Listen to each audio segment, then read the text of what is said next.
go through 3 hours and forget to record, and then I'll be like, everyone back tomorrow, we're doing it. So how are you guys doing? How do you feel after yesterday's 3.5 hours? I feel like it was long, but it didn't feel that long. Like it was really, really good and productive. I was pretty energized through the day. I didn't really do much business-wise afterwards, but my son is in town, so. Yeah. You guys feel good? I had a good day. Yep. Yeah. Awesome. I feel like it was really, really good. And we did really what I wanted. The main thing I wanted to do for day one is like go through your offers, any questions. And then we obviously did more than that, but that's fine. Like it's perfect. So I don't imagine we'll be 3 hours even today, but we'll see what happens. What I would love to do is, what I had planned is like look at what you guys have, and this will all look different for everybody. Really looking at now when you want to do your offer, like start it, and then work backwards as in, okay, what's it gonna look like for you to promote it? Like kind of an action plan like that. Does that sound good? And for those of you who have, like, say you have multiple offers, what you can do, like what it's could look like for the first offer, and then the offer like right after that, like for short term, like within the next couple months, something like that. So this is going to look different for everyone, and that's totally fine depending on your offers and your business. And then while we do like what it's going to look like for promoting, that's when we can talk.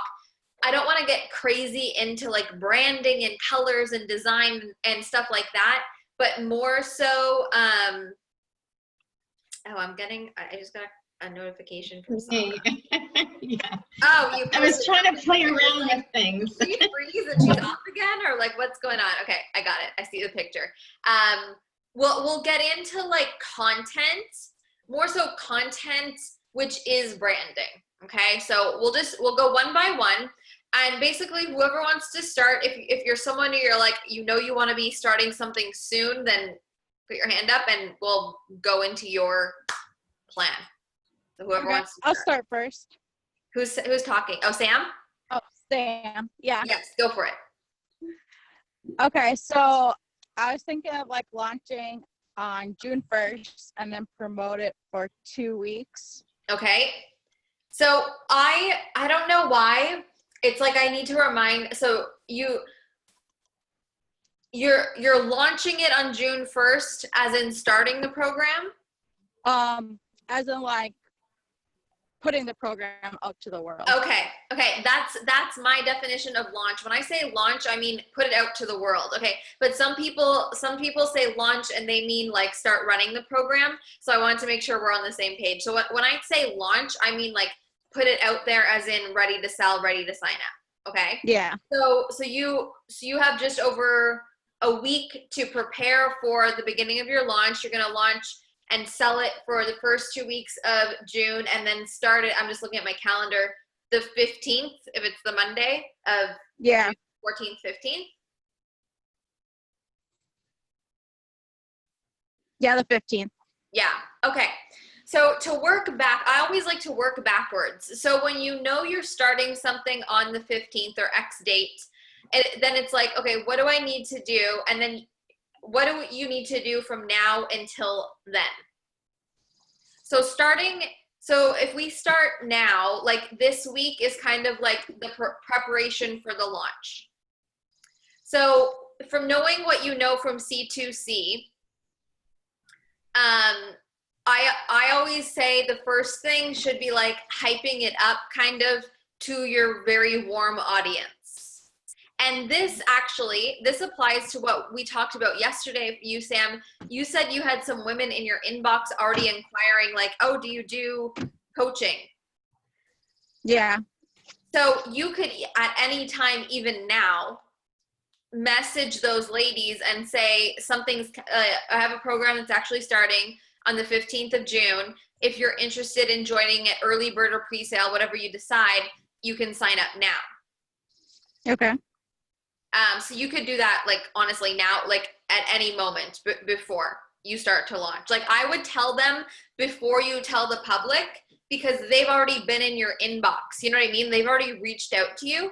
So they already feel kind of an exclusive relationship with you. So if you reach out to them personally, they're going to feel like, oh yeah, like she's telling us before she's announcing it. You know what I mean? It just makes them feel exclusive. Yeah. And then giving them, if you have a pre-sale or an early bird price, which I'm not sure. You're selling it for, is it $444? Is that what it was? Yeah. Is that the full price? Or are you doing an early bird? So yeah, I could do an early bird. Do you just like 100 off then? You could, it's whatever you want. So if Okay.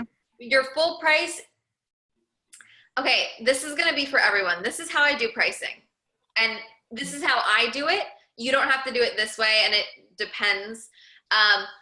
So what I find is really, really works well is I do a pre-sale, an early bird, and a full price. And so a pre-sale, for example, right now, the offer incubator for the end of June is on pre-sale. Like there's no branding out about it. There's no official things about it. People have heard me talk about it in webinars, in videos. So like, oh, like, what's this? What's this? So if someone was to come to me and be like, I heard you talk about this. I want to be in it. I want to sign up now. Then I would give them a pre-sale. So to me, pre-sale is like when I'm casually talking about it and not really like hard selling it, and someone wants to join, I'll do a pre-sale pricing. Okay. And then that is going to go until the end of the month, and then it'll go into early bird pricing. And I actually, most of my launch is actually mostly early bird pricing. I usually don't raise it into full pricing until maybe like 4 days, 5 days before I start the program. Okay. And again, that's just kind of what feels good to me. And it also depends on the timeline, right? So sometimes when we launch, if we do a master class, or sometimes we do multiple master classes or things like that, like I'll wait until I do a master class and then a day or two after end early bird. So a lot of people join master classes to be like, I want to see what she's like. I want to see what she's talking about. I want to see if I like the way that she's talking about whatever. So I like to give those people a chance to be on the master class and then still benefit from early bird if they want to join, and give them like 24 or 48 hours after it. You know what I mean? If people watch the replay or something like that. Does this make sense? And then what I was going to say, another thing about pricing too, is at every level I do payment plans, but I always now, the payment plans equal something higher than if you pay in full.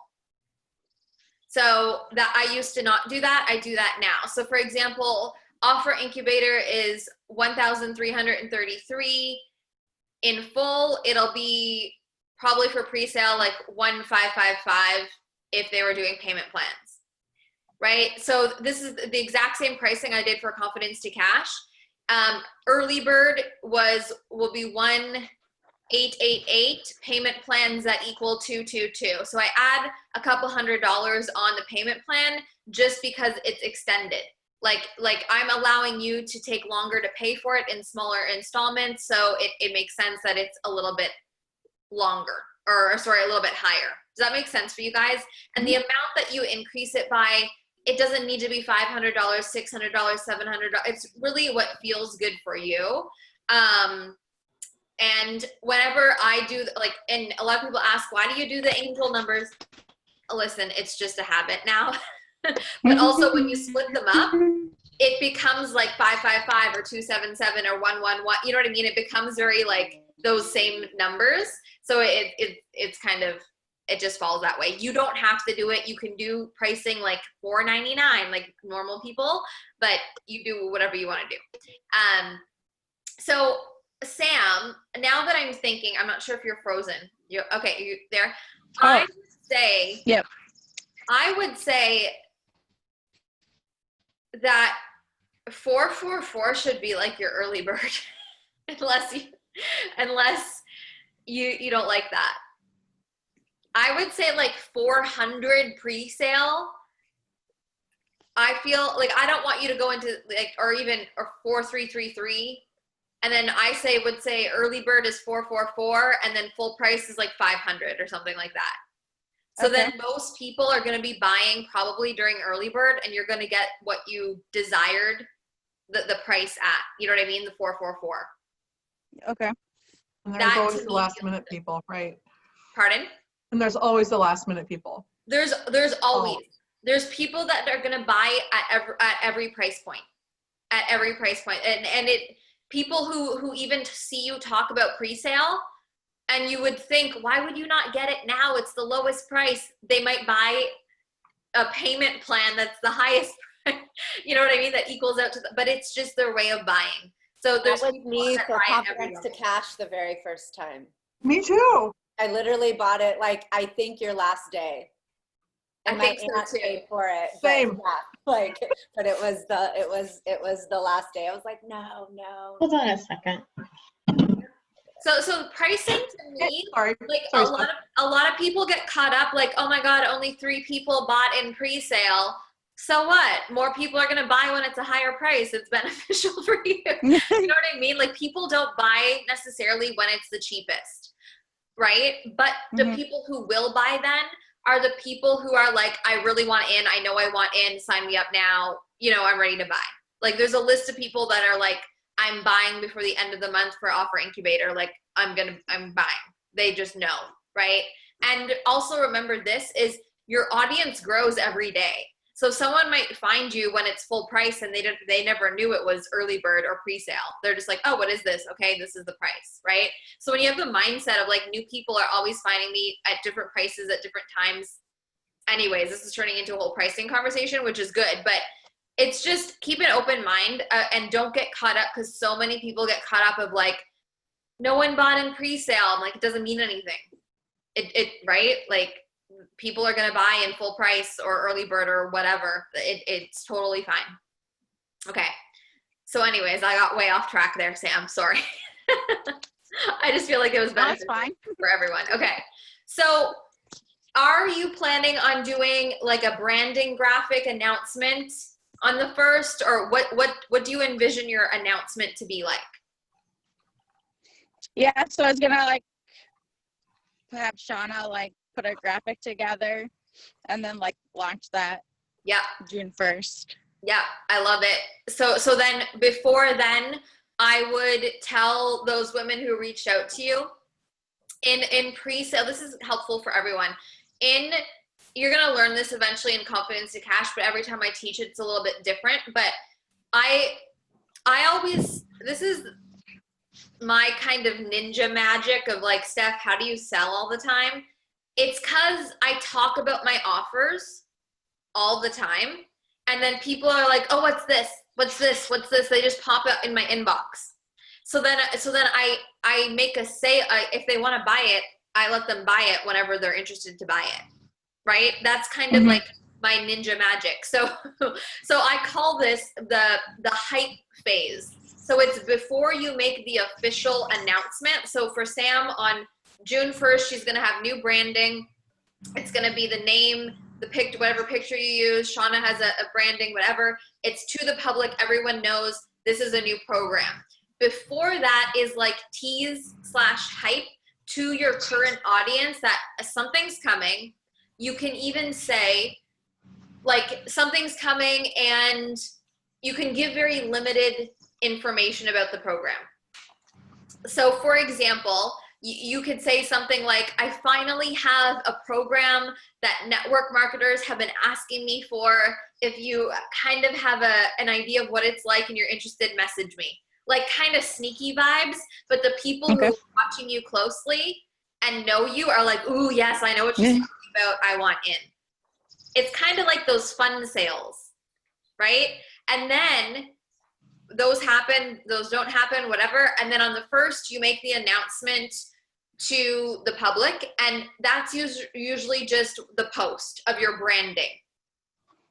And usually it's the branding, that's all you do is say, I proudly present, and then the name of your program. And did you decide of what you wanted to call it? Silence to Sales or? Yeah, And it was a fun I was conversation. gonna go silence to sales. Yeah, I like silence to sales. I like that. Yeah. Okay. So when you post or officially announce the branding and the program, it's more about the hype. Like you're gonna get a lot of comments on your new branding of like, this looks so nice.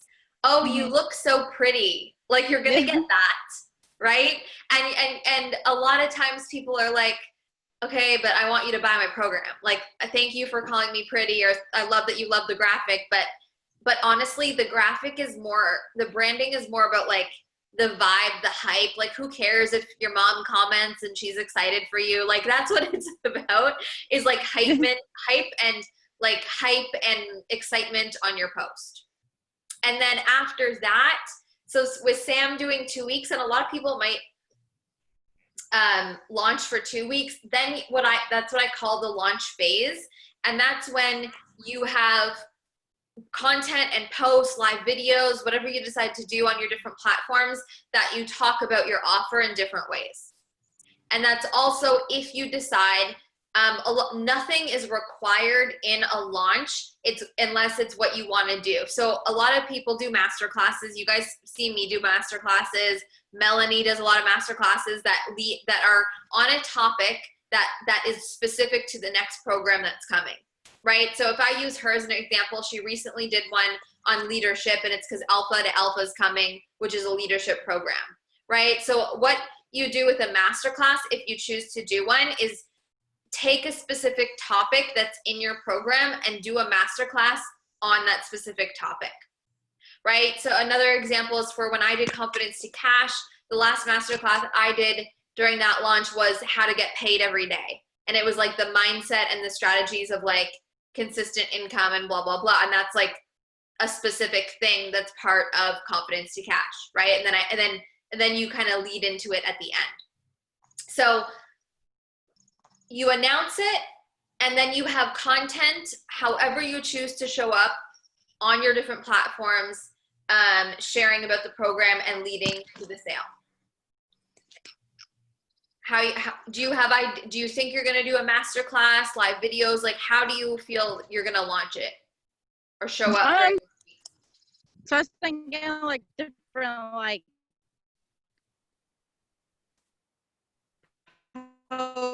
You're cutting out quite a bit.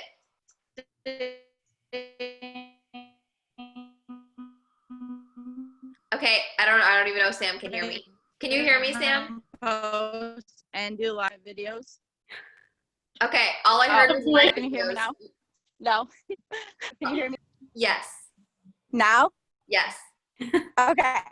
So I was gonna do like some live videos and posts, so like a mixture. Yep, that's perfect. And this is speaking to everyone. Like, I know like a lot of you are taking notes, and this is good right now. And it also depends on where you show up and how you show up on the different platforms that you're relevant on. So you'll be on Facebook, right? And do you have, I'm not sure, is your Instagram following like pretty good with like women who would be interested too? Yeah, that's where some actual people reached out to me from Instagram. Oh, okay. So I would even talk about it, like start hinting on your Instagram stories now of like a program's coming.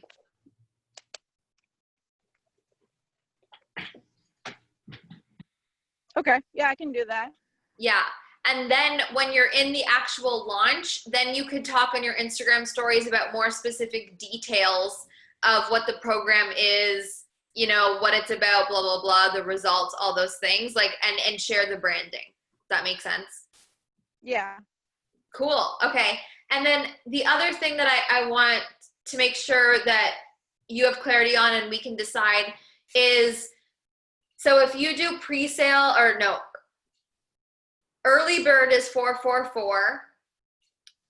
I would run early bird from the first, so 444 until like, honestly, like the 10th, like halfway through the second week. And then you've got like 1, 2, 3, 4, you can still sell. That's something we can talk about. Like I would do early bird until the 10th. And that gives you a lot of time to talk about it and people to see it and then decide and get early bird. And then after that, I would do full price of like whatever you decide it to be, like 500 or whatever you decide. Okay. Something that I do want to say to you guys, and some of you might have heard me say this before, depending on the context of the program and the offer, is the day that you start the program doesn't mean you can't let people in on that day or after. Like I have people in my inbox like still inquiring of joining Confidence to Cash, and they may still join. I used to have the mindset, oh, the day it starts, like no one else can join, or a lot of people assume that.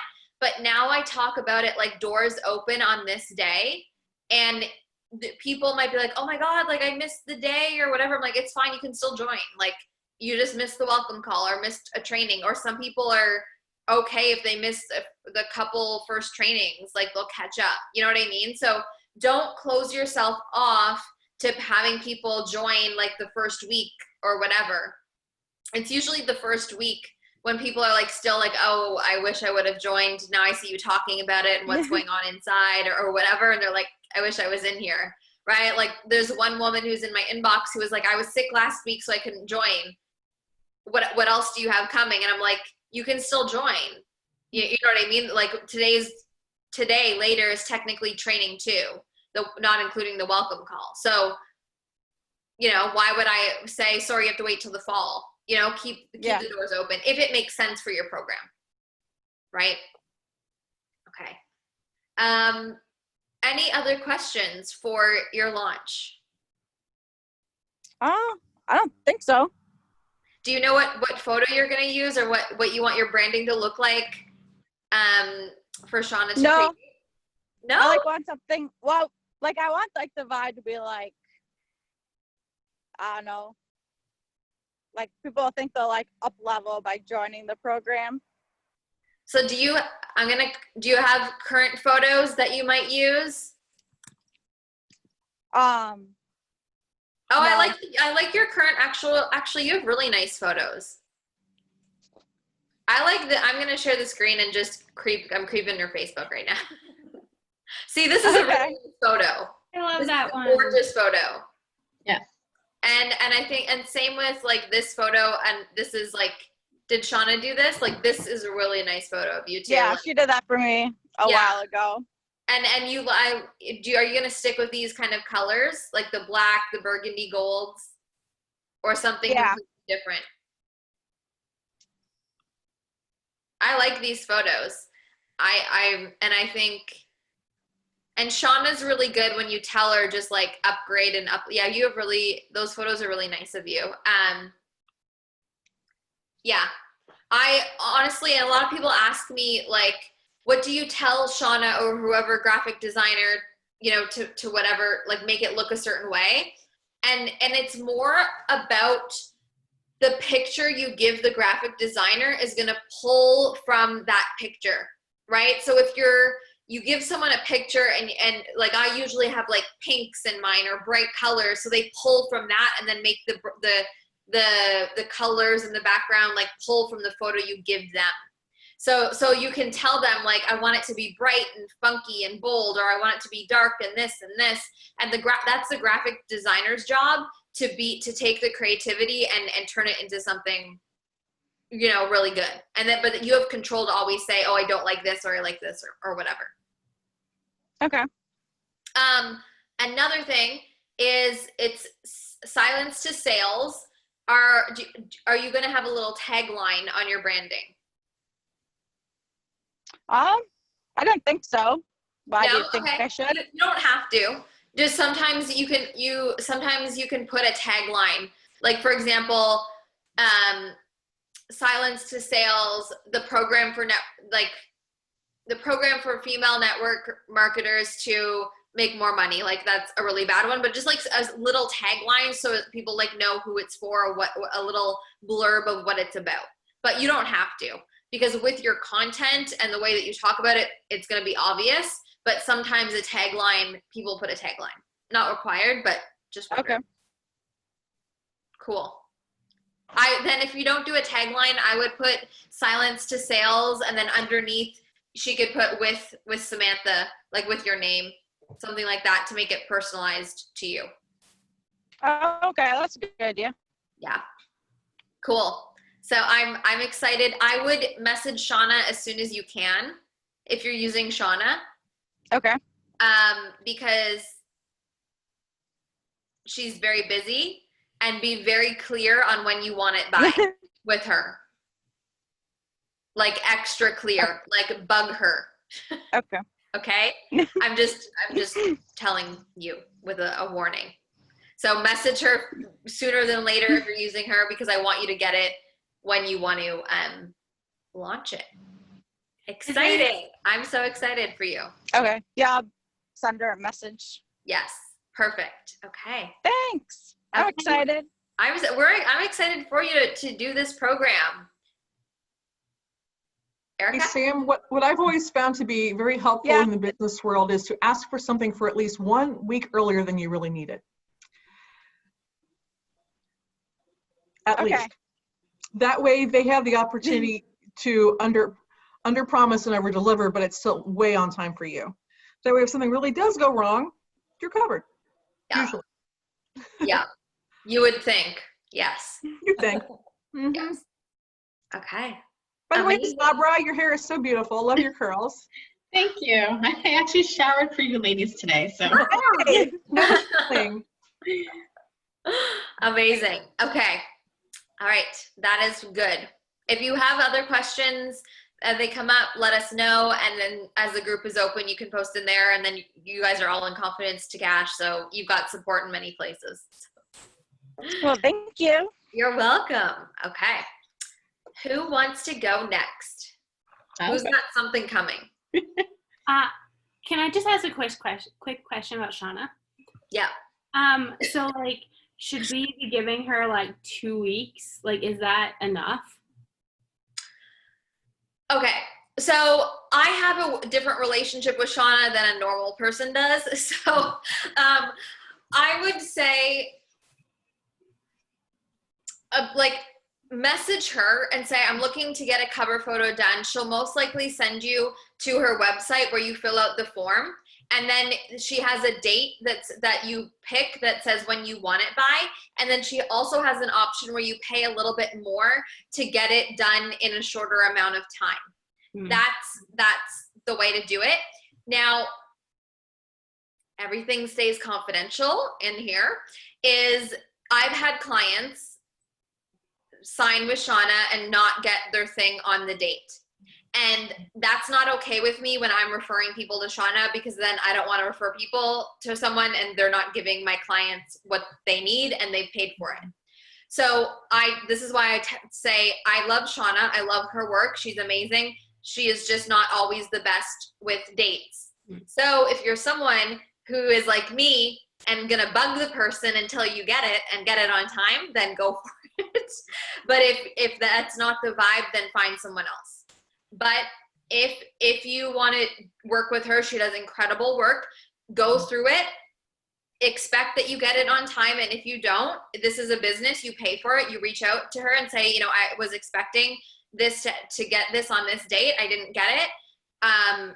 We need to figure something out because this isn't fair. This doesn't make sense. I paid for it. I need it on this date. You even asked when I need it. Like, it's communication. It's business. It's business on her side. It's business on your side. So that's what I would say. If you want to use her the first time. If it's a good experience, then keep using it.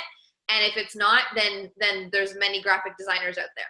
Mm-hmm. Melanie's sister, actually, Shannon, now does graphic design. I have not used her, but I know some people who've used her, and she does really nice things as well. But I've always used Shauna, and I just know how to communicate with her, and I bug her until I get it. And I start bugging her a few days before I need it. I'm like, hey, where is it? Like Erica said, so I know I'll get it on the day that I would like it. So that's what I have to say about it. So go through, if it's your first time doing it with her, go through the process. She has a thing on her website. Go in expecting she's a professional. She's going to get it to you. It's her business, right? And if you have a good experience, then that's fabulous. If you don't, then you just know next time, use someone else. But don't be afraid to communicate. You're paying for it. If you don't get it on that time, you message her and say, I'm not happy. What can we do to make this feel better? Like she either owes you a new one or she gives you money back or whatever that looks like. That's my position with that. Okay. Yeah. For like price, can you give me like a price point of what they normally are? So they're $40 for a cover photo. Oh, okay. Yeah. And then she has other packages that you can get, like little like bundles of things. So you can get a cover photo, a square photo, and maybe like Instagram story things, and they're all very branded. She has other little packages, but for one cover photo, it's $40. And then if you want it done faster, I forget how much it is to express or whatever it's called. It's a little bit extra, but it's $40. Okay. Yep. Cool. Okay. Who wants to dive into timeline of launching next? I'll go. Let's do it. So, again, I'm still like not sure with the name, whether it's going to be like the simple divorce or the simplified divorce, you know, and I like that you asked Sam about a subline. What did you call it? Tagline. A what? Tagline. A tagline. Yeah. You know, so I'm not sure, but like, I feel like it needs to convey that it is a group program, but I'm not sure, you know, what words. But that being said, I know you know, and I just shared it again in the offer group. Like I love the photo. I think it's like really great. It's kind of, you know, fun, but also, you know, like in your face, just divorced. So I was also thinking, because I think you had given me feedback before that my picture should be there or somewhere there. So I started going through, I haven't had professional pictures done in a long time. I do have professional photos done. I pulled out some and I put them in a folder. I don't know if you want to look, if we can look at them now. Sure. I definitely look heavier. Like my face is much smaller now in the photos. Can I share screen? Yeah, you can. Do you have, you should have access to. Yeah, so I think this is, I hope I'm sharing the right thing. We'll see in a moment. Who knows what we're going to see? Do you see? Yes. Okay, there we go. So I was going to go through, I made it like a slideshow, or it should be anyway. Okay. How come I can't? I see all the thumbnails right now. Oh, you don't see a big picture right now? No, I see the thumbnails in a folder. Is that what you guys see? Yeah. Oh, I opened up one of the pictures. So, all right. So where do I go? Or So if you double click, what do you see? Because I'm seeing it like if you double click on a photo, it should expand. Yeah, maybe just try doing one photo at a time instead of trying to do it as a slideshow. okay. Just double click on it and open it. So stop share. No, you stop share. Where am I? Okay. Go back to sharing. Sorry. It's okay. So here's one picture. Okay. There we go. Yeah. These are gorgeous. What? So I said they're gorgeous, but what I want to say is that for everybody, you've got to love the photo of you. Mm-hmm. So if you don't love it, it's like, I know for me, if I don't love the photo, I'm not excited to post it. Well, I'm fine with the photo. I mean, Okay. but the thing is, I know that I look different now. Like my face is definitely, you know, like narrower than this. Yeah. It's much wider here. But the colors, what? But you still look beautiful. Oh, thank you. And I like that the colors, you know, kind of go with what I had picked out for the other one, coincidentally. And the thing is also my concern, okay, maybe it's just me, you know, wanting to come across professional as an attorney, and it's like, does this say lawyer? Or even if I put the name on there, you know, somewhere around here that says Sabra Sasson Esquire or something like that, but I don't know if that makes a difference or not. That to me could read, this photo to me reads professional, but approachable and personable and warm. Mm-hmm. Is that how you want to come across to people? Yes. is it, you know, and I guess I have it in my head, like, is it necessary for me to come across as like lawyer, like screaming lawyer? No, No. my gut reaction from what you say you want people to experience and that's what you're offering, I don't feel like you need to come across with your navy blue suit and a strand of pearls. Okay. The standard lawyer photography. That's so funny because that was one of the pictures that I have. It's like, Yeah, I don't want use one of that those one. too. Can you see this one or no? I can only see one of you in the photo with the colored colored. Oh, okay. So you're not seeing the one with the suits, No. with the green shirt, and gosh, this is like annoying. So for each picture, every time you have to do share Yeah, that's screen. really weird. Yeah, that's weird. Oh well, it's technology. What are you gonna do? I don't know why. Yeah, no, don't use that one. No, I like the other one better. Okay. And I think I have like one or two more. Stephanie, and for her, like, would you use that photo of her and do the just divorced, or the car and the just divorced with her and the thing? Like, I agree that like you want to see her, but I also like that, like, the spin on the just divorced, like, car and that kind of thing. So I'm just curious. Yeah, I mean, I personally, like, I think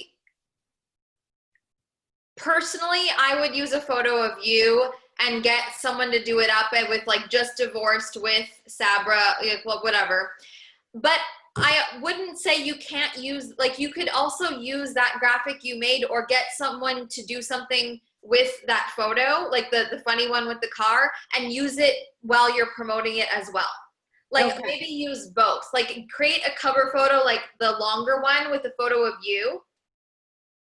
Do you know what I mean? So the one that you have with the car is square, and you can still use it, but get someone to make, like Shauna or whoever, a cover photo style one, and then you could use the funny one with the car when you're promoting it and talking about it throughout the launch. That's what I would do.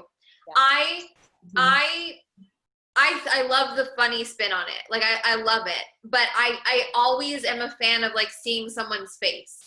So I was trying to play around in Canva, and I saw one where they had two pictures on the image. Obviously the colors, everything's not going, but I was playing, and I'm not a graphic designer, and I like that I don't know who this Shauna person is, but apparently everyone else knows who it is. But I don't know if you found her on Upwork or Fiverr, or you just know her or something. I don't know. But maybe I should pick out a couple of these pictures and let them play around with it. Yeah. Is that what you're saying? We're not graphic designers. You're a lawyer. Okay. So let's all, like, I make some of mine, like, for my master classes myself on Canva, but like nothing compares to what a graphic designer can do. And that's why I highly recommend like $40 for something that you're going to use more than once. You might as well, you know what I mean? And so, there's many graphic designers who are just like, it's word of mouth. Usually in the coaching industry, like, if you know someone, oh, who do you use? Who's using your stuff? And it's kind of referral. But you can definitely look and research on Upworks or whatever for graphic designers. Absolutely. I always suggest get someone to make it for you, because I don't want you wasting your time playing on Canva. Like, honestly, you could, and Lainey's like agreeing, right? Like, there's a time and place. And I don't think that we could use our time better spent, right? So I would get someone to do that. So I don't understand what you're saying by a cover picture, and then you mentioned something about the bundle. That could be a square and a Facebook and I don't know what you're talking about. Okay. So all I really suggest that people need is one announcement photo. Now I'm sharing my screen and it's gonna be all crazy. Okay. Is like one announcement photo of your branding. Now let me just, and you guys see mine, and it's and I'll show you exactly. Oh no, I don't want the cover photo. I want branding. You're so pouty in that shot, Stephanie. Yes. Look at my lips. I know. Okay, You sexy beast. where's my card? Where is it? Oh, just one moment. Oh, maybe I didn't tag myself in it. I love how you had Courageously Confident made into this huge neon sign. That's just so. That was for the summit last year, and my event planners ordered it all for me. So this is what I do for every program is, and Shauna makes this this is a cover photo size. Okay. So this is when you announce that it's on the launch day. You're really going to learn this in Confidence to Cash, but when you announce officially that you've got this program, you're going to use a photo that's branded, so a picture of you or whatever, and it's going to have the font and the color and the style that you want, and it says the name of your thing and a tagline if you choose.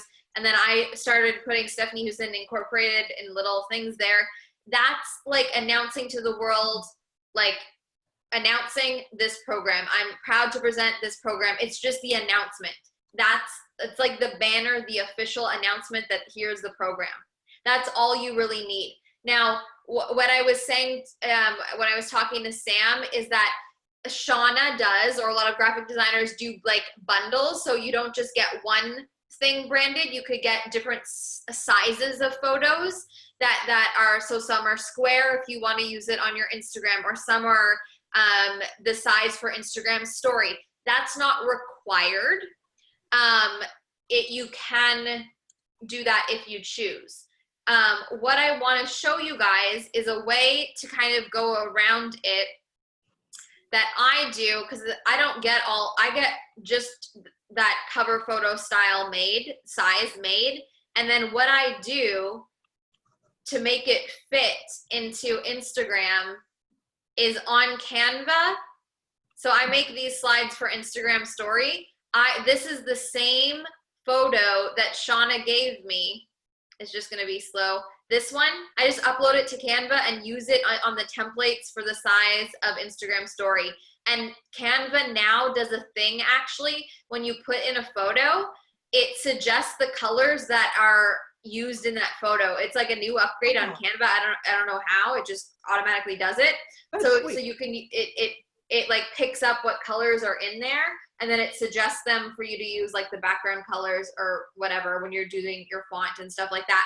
So I just uploaded it to Canva, and then I use it at the top so then it's branded when it's on my Instagram story and in other places. And then when I do like my little homework for Confidence to Cash, like up here, it's the same photo. So it's just all branded.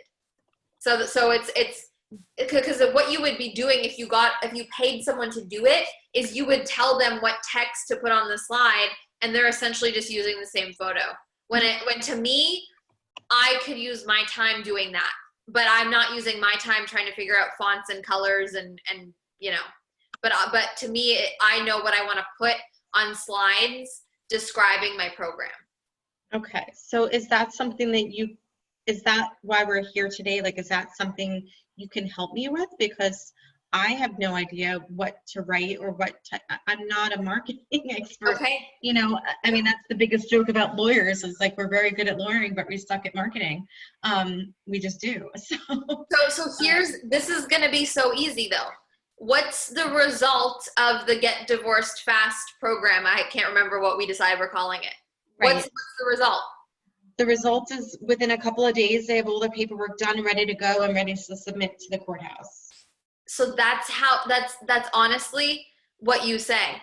This program is for you to fast track your divorce at a lower price. Like that's all you have to say. Right? Like when we're marketing things, it's about the result. And so it's not about the details. So for example, you don't need to say it's a 2-day course with 3 videos and this worksheet. It doesn't matter the process. People just want to know, oh, I can get divorced really quick. Yes. It's not going to cost $10,000. Yes. Sign me up. It's low price, no fuss, no muss. Yeah. Right. So speak more to the result, and your result, it's very get divorced. Here, I give you everything. It's fast, it's easy, there's no like fuss. It's simplifying your divorce, like in the easiest, simplest way that you can explain the result. That's how you talk about it. When she talks about it, would she talk about it being a group program? Because this one is the group piece? Would she Correct. make Yeah. sure that she does that? So people are aware it's a group, not an individual thing. Yeah, absolutely. Yep. And it's always about result, never details. So I never say, most people don't even know, like, the details don't matter. The length of the program doesn't matter. Well, for you it does, because it's short and people want to know that it's short, but that's really all they need to know. But for a lot of you guys who are running group programs, like, how many weeks, how many trainings per week, how many modules, what time are the trainings, like that, I never put that stuff anywhere because it doesn't matter. And if someone asks me, I just say, I make something up sometimes, because sometimes I don't know the dates or the times. Like, I tell people, you'll find out when you're in. But because the details to me don't matter. And to people, when you can convey the result, you've got someone sold. Does that make sense? Yeah. So you don't need 75 slides to describe your program. You don't need even 10. You need, like, here's the name, and then the next slide is like a mini description, and then like a call to action, whether it's like click the link or message me or fill out the application, whatever you want your call to action to be. So it's like announcement, a few slides that are quick and short describing the program, and then a call to action at the end. Okay. So it can kind of be like what you had showed us before, that your cover slide, then I can make like you did with the cover slide with the words on the bottom underneath it, and do like maybe three of those. Yep. And then another slide saying, okay, DM you, direct message or something. Yep. Message me. Yeah. Whatever you want however you want people to reach out. This is a good thing. A lot of people forget to give a call to action at the end, like a very specific call to action, and whatever you want it to be. Whether it's click on the website, DM me, click the link for the application, whatever it is, just make sure it's really clear so people know, like, oh, yes. Okay, how do I get in? What do I do? Okay. What's the next step? Yeah. And so I guess, how do I put in an urgency, like in terms of when the date is that we're getting started, being that, again, I'm only looking for 3 more couples. So you can honestly say, like, are you looking for 2 more or 3? I thought you were doing 3. Okay. So you can say, I'm running this brand new program and there's limited spots. They're going to go fast. So if this is something that you're interested in, like, fill out the application or reach out to me as soon as possible. Like, if you have a date set, then you can say, like, we're doing this on this time, or you're obviously waiting until you get people or whatever it looks like. But I would just say, like, there are very limited spaces. They're very limited spaces and they're going to go fast. So if you want to be in, and the urgency is also that it's a beta. So they're getting it at a lower price. So it's like, okay, if you want to do it, now is a really good time to do it because of the pricing. okay. That would be the urgencies. Okay, and then how do I do the pricing for this? Is it the same like you suggested for Sam, that there's like an For you, you're not going to do early bird on getting divorced in my. So your prices are what you had on your document. Okay. Okay. Yeah. That's why I said it's not going to apply to everybody. You're not going to be doing pre-sale on your divorce. Like, Buy it now for the future. You never know. Buy one, get one free. I mean, unless you really wanted to, I think, wow, that would really make you stand out. But your prices are what your prices are. Okay. You could, if you wanted to be salesy, you could, like, if you ended up doing the group program thing, you could add, like, if they signed up now, then they could be in the group program for whatever, and then you could have that group program set up. You could just sign up now and get a bonus entry into the dating thing after. Like the dating. Or girlfriend's getting divorced, invite a friend. Yeah. No, your pricing is what your pricing is, because that makes sense for your industry. But all jokes aside, I mean, you can do whatever you want, but yeah. Got it. Yeah. And so if the beta price, like I said, for people with children is 2,000, and without children it's 1,000, it's just half of that. I mean, I have other prices in my head as to what I think would be great. I mean, either way, they're going to get a major bargain compared to if they, you know, went another route. So I don't know, like, do you want to hear what the prices Yeah. that I think that they should Sure. be? Like, Sure. I mean, in my opinion, I think that people with children and assets who are getting divorced, I think $5,000 is still a steal. You Because know, what would that normally be? That would be like, half off, because yeah, like to hire a lawyer, each of them to hire their own lawyer, they're starting out at a $5,000 retainer up front. yeah, It's 10 grand. yeah. So I think that's great. They're still getting an incredible discount. They're getting a great deal. So I think for that to be your regular pricing, not the beta, is fabulous. Yeah. Okay. And that's the point, right, of you doing this, is to make it easier and cheaper for them. So Yeah. that would make sense. Hey, Sabra, Okay. I have a question. Yes. So since these are people who typically are not going to be repeat customers, one would hope not, at least with like, what is the purpose or advantage for you to actually have this be a beta and then offer lower pricing? Well, because I feel like there's like still kinks to work out. You know, I've only done this with one other person who was sitting with me, and I walked them through a little paperwork in a couple of hours and they got it done. And so I've never done a program or a course online and walking people through this. So I'm imagining that there are going to be kinks. I'm going to miss things or make mistakes or whatever. And I'm expecting that they're going to come back to me like, oh, right, this happened or that happened. And I'm going to help them. Like, I want to make sure that it gets done. And because I would love to get great testimonials from these people that tell me how amazing it was and how helpful I was and how easy I made it. You know, and ultimately I want it to be a recorded program that I can just sell, like from a website, and only have to appear live maybe once a month or once every other week for like live Q&A for people who are in the program who need it, who need the extra support. Okay, I was just curious. Yeah.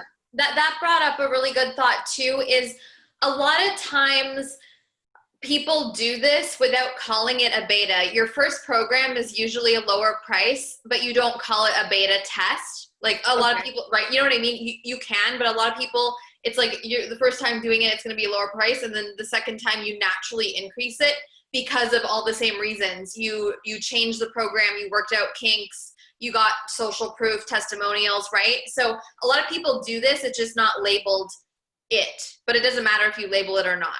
Like, you know what I mean?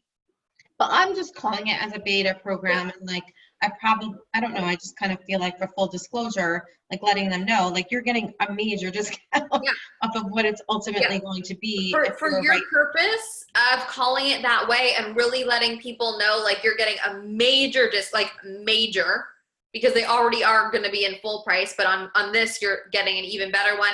And people know when it's a beta, they know that they're still getting quality, but they know that this is someone's like first time. You know, there may be issues, there may be kinks, there may be this, but they're still going to get the result, and they're okay with it being a little wonky, right? So in your perspective and the way that the reasoning behind it, I think it's great that you're calling it that, and it's fine. Yeah. Great. Yeah, Cool. because it's also my reputation, you know, and I want people to love it and want to share it with their, you know, usually people who are going through the divorce have plenty of friends that are either heading down that road or also going through it. Absolutely.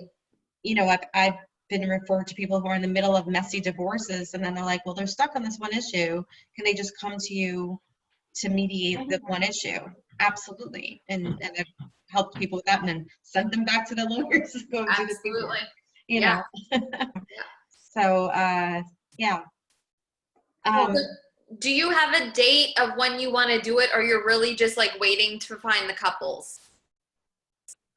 No, I want to start like I think that's the only way I'm going to find the additional couples is to start marketing this right away. Yep. So I think I need to reach out to, and I'm glad that I'm on this right now because I didn't even think, I'm like, I don't know how to create this whole branding thing. And like, you just made it so easy. You just have to find a branding person. But I do want to, get to this right away. So my question, I'm looking at my notes.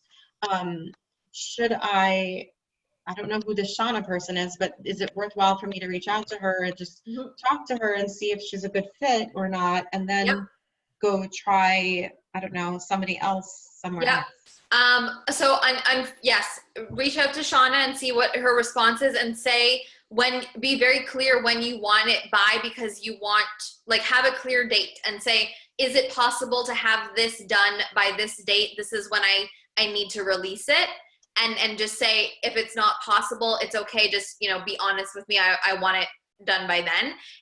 And she'll let you know or not. Like, she is honest. When she is busy, she'll say, like, that's not possible.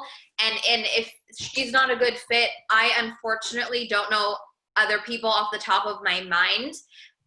But that I would look into like Upworks or another place, or if anyone else has ever worked with other graphic designers that can refer people. Even if you're in any large entrepreneurial groups on Facebook that allow you to post and just say, hey, looking for graphic designers. If you're someone, drop your website below and then you can kind of pick from there. That's another good way to find people. Now you are connected with Melanie. You could always reach out to Melanie and say, Stephanie told me that your sister is doing some graphics. Is she open? I'm looking to get something done. Her stuff is very nice. It's very polished. I think it's very your style from what I've seen. And I think that her only clients are people that I think Melanie has referred. So Melanie knows you. So that's another option. Is her sister, Shannon, does graphic design. And so if you can just give me feedback, like I just showed you today, I have a whole bunch of photos. Is it worthwhile for me to give them all of that and be like, pick whatever you want? Like, you're the expert in doing this. And so every graphic designer goes about it a little bit differently.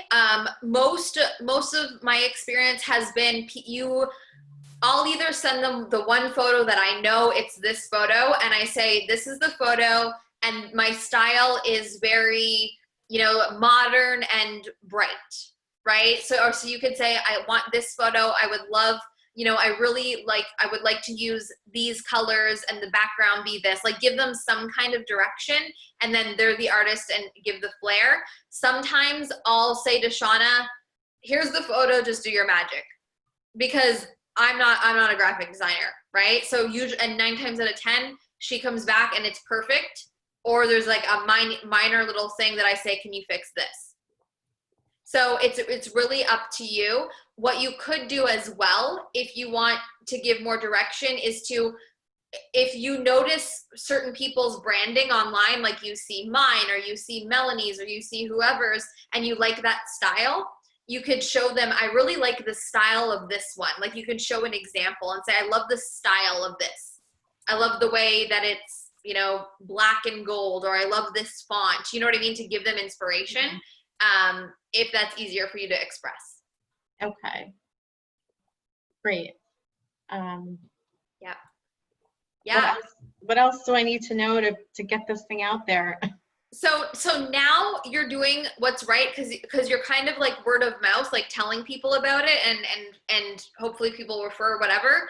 Then hopefully today you could take the step to reach out to a graphic designer. Most are pretty fast, so within a week or less, may be able to get back to you, and that's in my experience. And then that's when you announce it on your social media with the branding, like, this is the program. And what I would do in your situation is, when you announce it, like, say this is what it is, but then when you talk about it, say, like, if you know anybody, share this with someone, or you know what I mean? If someone on your friends list sees it and it might not be a fit for them, but they might know someone, like, tag them, or share. Maybe they don't want to tag someone publicly, right? Or whatever. Share. Like, refer. That's going to be really huge for you. So you could even make a post and say, this might not be for you, but if you know someone, if you're a friend or family, may resonate with this, please show them this post. I think that is going to be Do a your really clients have to be in New York? They do. They do. Okay. I mean, right now I'm just tailoring it to New York. I mean, imagine a lot of the issues are the same for any place, but I'm literally using the New York State documents to help them fill it out. And if they're coming from another state and have questions, I don't know if I would know. Maybe I would. I just don't want to take a guess and have them spend all this money with me to complete documents that are for New York State that are not for, because I know New Jersey, like the caption, everything looks very different. I'm licensed there too, but I don't practice in New Jersey and Connecticut. So even like the caption is different, like a lot of things are just different. And there might be nuances in the law that I'm just not up to date on because I actively practice in New York and not in New Jersey and Connecticut. So should as she's advertising, is that important, or do you just assume that most of her people that are following her are from New York? I should mention New York. Yeah, if you want to put this only applies to residents of New York, like at the very bottom, like just with a star or something, I would do that. Okay, I like that. Yeah. So then people know, right? New York State. I'm going to make New that clear York because which actually that's awesome because right now I'm downstate. I'm in New York City, and so most of my clients are all down here. And now with this program, I'm going to be able to reach clients throughout the entire state because the forms are the same, and the submission of the paperwork will be similar. As much as we have a unified court system in New York, it's still different from county to county. You know, but it'll be similar enough that they'll be able to figure it out with even instructions that are specific for Manhattan or specific for Brooklyn. So. Yep. Yeah. And I feel like too, like you have a really good, you have a great network online. You have a great community online because of the videos and the communities and the things that the trainings that you do, that once you put this out there and more people see it, I think that it's going to spread really fast. Whether if someone sees it and is like that, I need that, or, oh, that this is amazing, I know someone who could use it. Like I really, really do. Like with your network, when you put it out there, it's going to be something that spreads fast. Nice. Yay. Man, then maybe you can venture and do the whole country. I don't know how that works. Well, maybe if I partner up with other lawyers in other states, you know, that might be another thing to consider. Yeah. Yeah.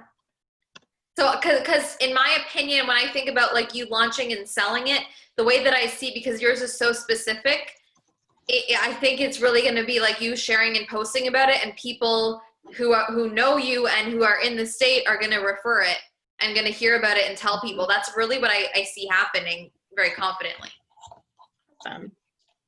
Because there's plenty of lawyers that only love to do the heavy litigation stuff. But I enjoy this, you know, I don't, and they're only taking on 1 or 2 clients a year because that's all they need, you know, when they're, you know, going to trial and it costing the clients 80 to 100,000 in legal fees. So yeah, cool. And I mean, like, this is for all, like, everyone in here is in Confidence to Cash. So I keep saying, like, as questions come up, you can use that platform, that group, to ask. Because we're starting to get into like specifically like sales and stuff. So when you're in the launch and in posting and you have questions, that's another resource, you know, beyond just these hours. You know what I mean? As things come up, as you're in it, posting, whatever. What should I do? What should I say? Okay. Yeah. But anything else right now coming up for you? Yeah, I'm just like thinking. So you make it sound so simple, and I think she does. And I think she shows it looks like a freaking then you go to try it and go bleh. And I think we're assuming that I'm going to be posting on Instagram, and I know there's that button that whenever I post there goes to my Facebook page, right? Like a post or on your story? I don't know the difference. I still don't know. Even though I took your Instagram class, I'm so confused as to what goes where and how. So here's what I have to say is post separately on Instagram and Facebook. Okay. Don't just share. To make it super simple, post it separately on there and then on there. Okay. So my question is, so if I'm posting, okay, announcing, here's this new program, and then I'm going to have a few slides with descriptions on it, and then finally the call to action slide, either direct message me or click for the application, whichever way I'm going to wind up doing it. My thought then goes to, again, we talked about this yesterday a little bit, for those people where it's not a fit, what do I need to have prepared for them, right? Because I'm imagining there'll be quite a few people that this isn't a good fit for. So then what I would do is make a slide and say, if this isn't a fit for you, but you're still interested in my services, whatever call to action, reach out to me, or if you've got a website with your services. That's what I would do. So, because a lot of people are going to be seeing it and be like, cool, but that's not for me, but I still am interested in something, then they know what to do. That's what I would do. Then it's very clear. If it's for you, reach out to me. If it's not, here's where to go for my other services.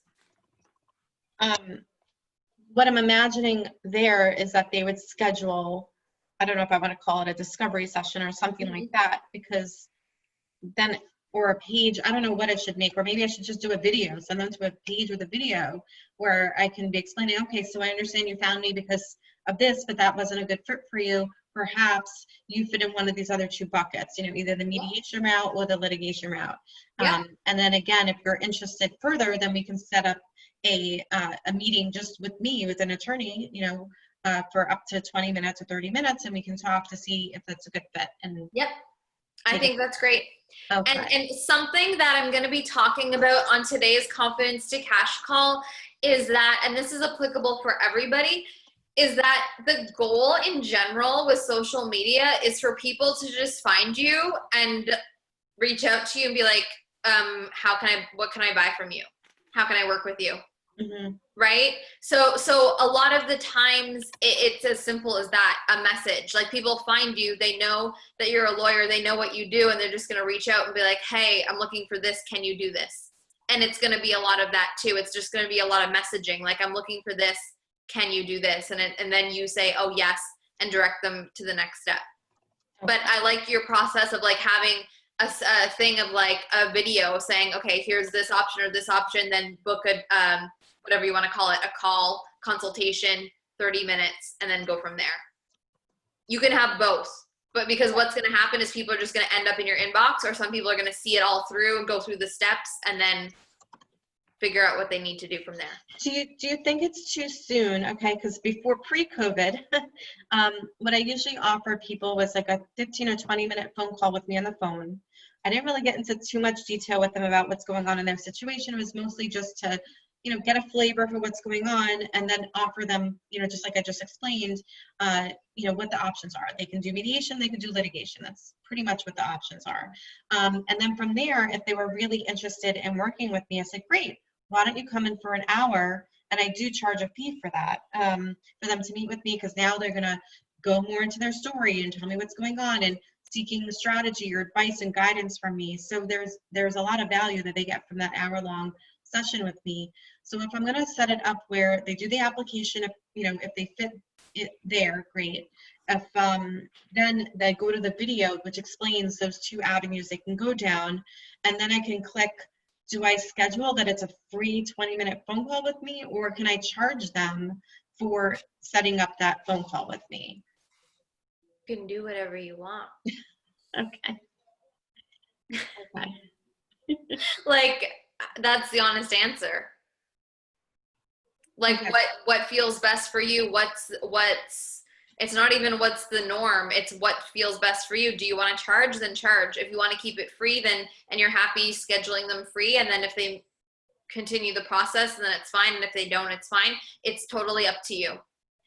I just have a feeling that there's gonna be a lot of people, and I feel like if I charge a fee to help further vet out the people that are ready to buy, then do that. So then I feel like I need to charge. I don't want you to waste your time on all these free calls, and then it's like, oh my God, you know what I mean? Don't.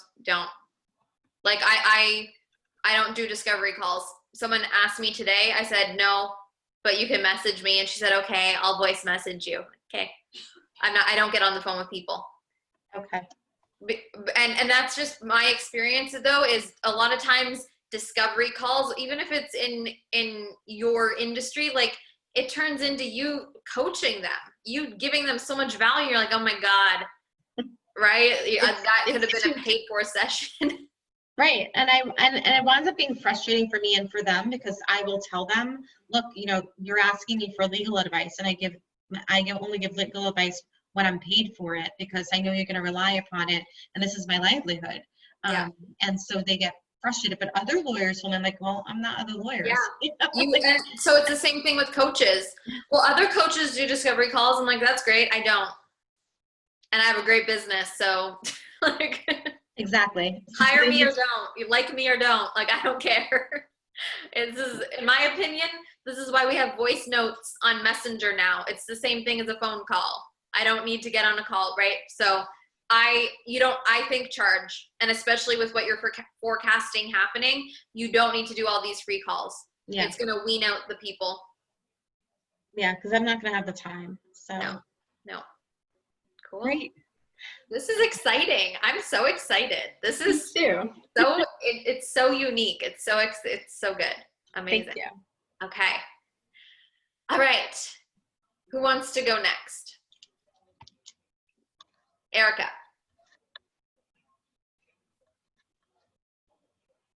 I can't hear you. You're muted. Oh, How often is it someone actually cannot hear me? Yesterday, Erica messaged me, do I talk too much on the call? I'm like, no. It's fine. You're all supposed to be. And then now you're muted. Oh, the irony. All right. Okay, talk to us. As we were all talking and listening, I'm just kind of drawing out some things from yesterday and thinking to myself, okay, what's the progression of the program going to be? What elements do I want? How long is this going to be? I see this being about 3 weeks. Mm-hmm. Okay. I feel I need 3 weeks to finalize this. Yeah. All right. 3 weeks to run, 3 weeks to finalize. Okay. So get a calendar out here. I'll pull mine up too. And these are just like, you know, you gotta do what you gotta do.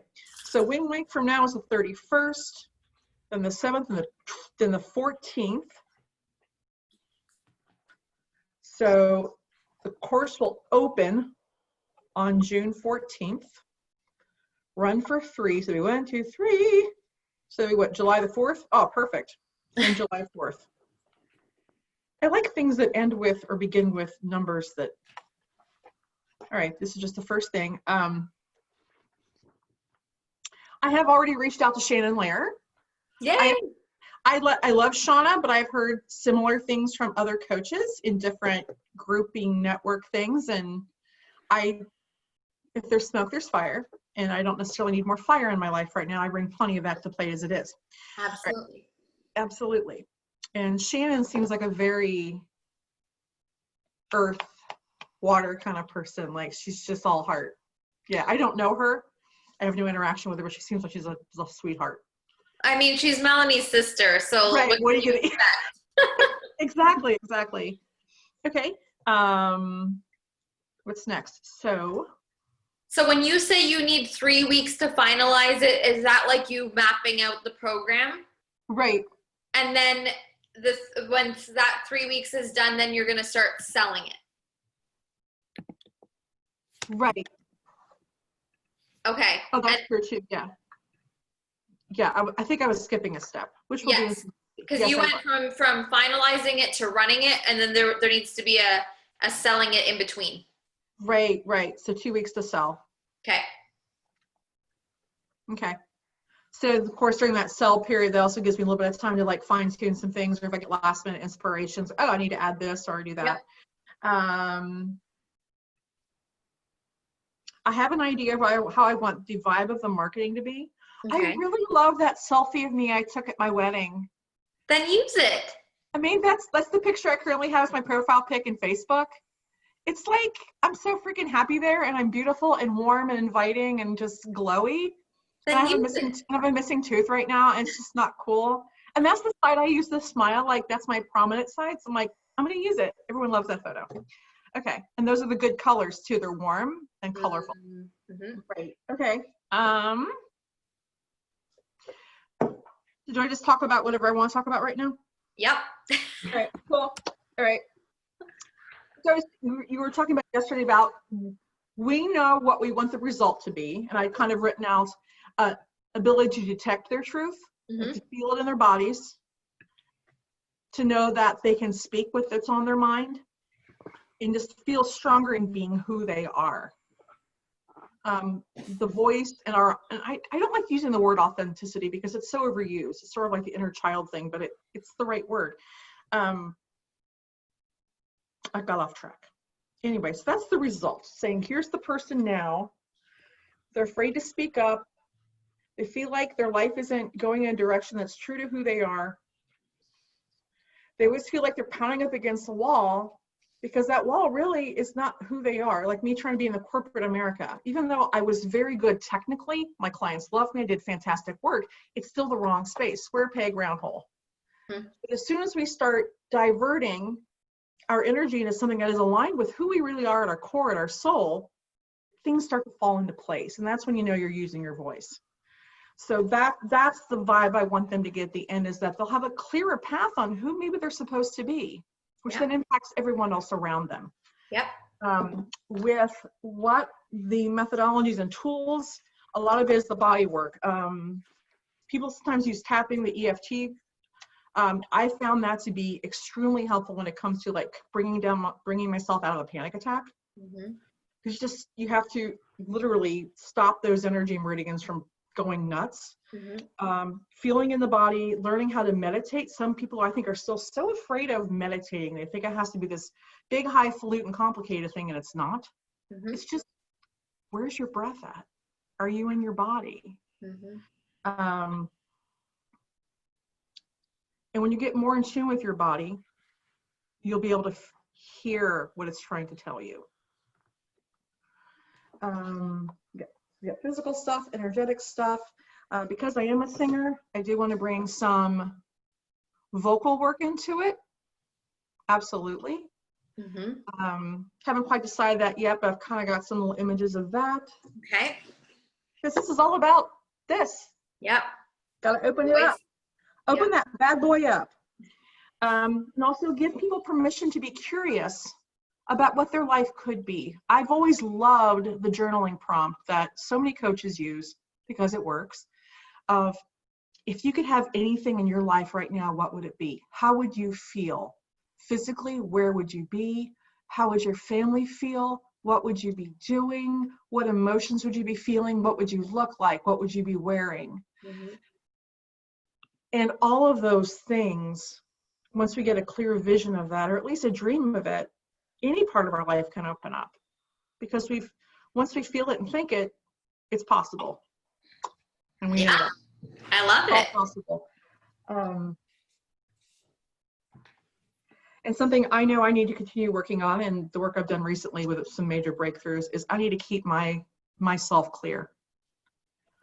So that I'm just gonna say, I think it's a good thing to say to everyone, well, depending on the situation, but most of the time, is when we're selling something, to embody what we're selling. So really make, you know what I mean? Like when you're, this might not be like embody getting divorced, you know what you know what I mean? But when you're selling something, like, so when I'm selling confidence to cash, I'm really like clean with my money, like take care of my money, look at my money, organize with my money standards, right? So the same with you. It's like, okay, I'm selling this. I'm going to be holding clients to this standard and taking them through this process, like making sure you're doing the work too. You know what I mean? Absolutely. It just is in integrity, but you come off so much more like, wow, this woman just knows what she's doing. And not doubting any of you, but it's just the feeling of it all when you talk about it and you're living it is something that's so important when you're selling. Right. And it's not anything that we communicate intentionally. It just, people will read that from us. Yeah, absolutely. And I've noticed in the last few days, since I've brought myself back from my hiding place, I am, without even thinking about it, getting it back myself into like daily rituals of what helps me feel empowered that day. And so as I do this over the next several weeks, by the time the course is open, I feel like I'm going to be just like living it. I will be it. And it'll be so much easier. I won't feel the imposter syndrome will be lessened greatly. Absolutely. You can't teach what you aren't. You can try, but it won't work. It's like people trying to teach out of a book. I made a note to myself to keep all of, like, talking about the heartbeat of your program, the heartbeat of your business. When I wrote that double column list of my values, make sure I keep those in my mind every single day. I love that. And why I'm doing it, what the big picture is, which is to have those balloons of love go out into the sky so other people can grab onto them and share them with others. That really is, and that sounds so sappy, but it really is kind of what it is. It's the exponential effect of allowing people to be who they are. Yes. I love you. it. I got the bills.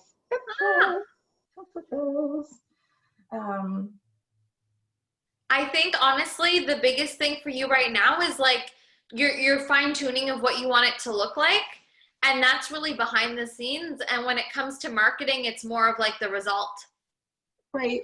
And I think what's going to be, this was coming through to me when you were speaking, is what's going to be really good for you, in my opinion, when you talk about this is video, is live video. Absolutely. And you're great on video. And it also represents voice, right? But people love when you talk, but the way that you articulate it is beautiful. And so I think that live video is going to be great for you when you speak about it. Yeah, and I will do all of my programs live. Yeah.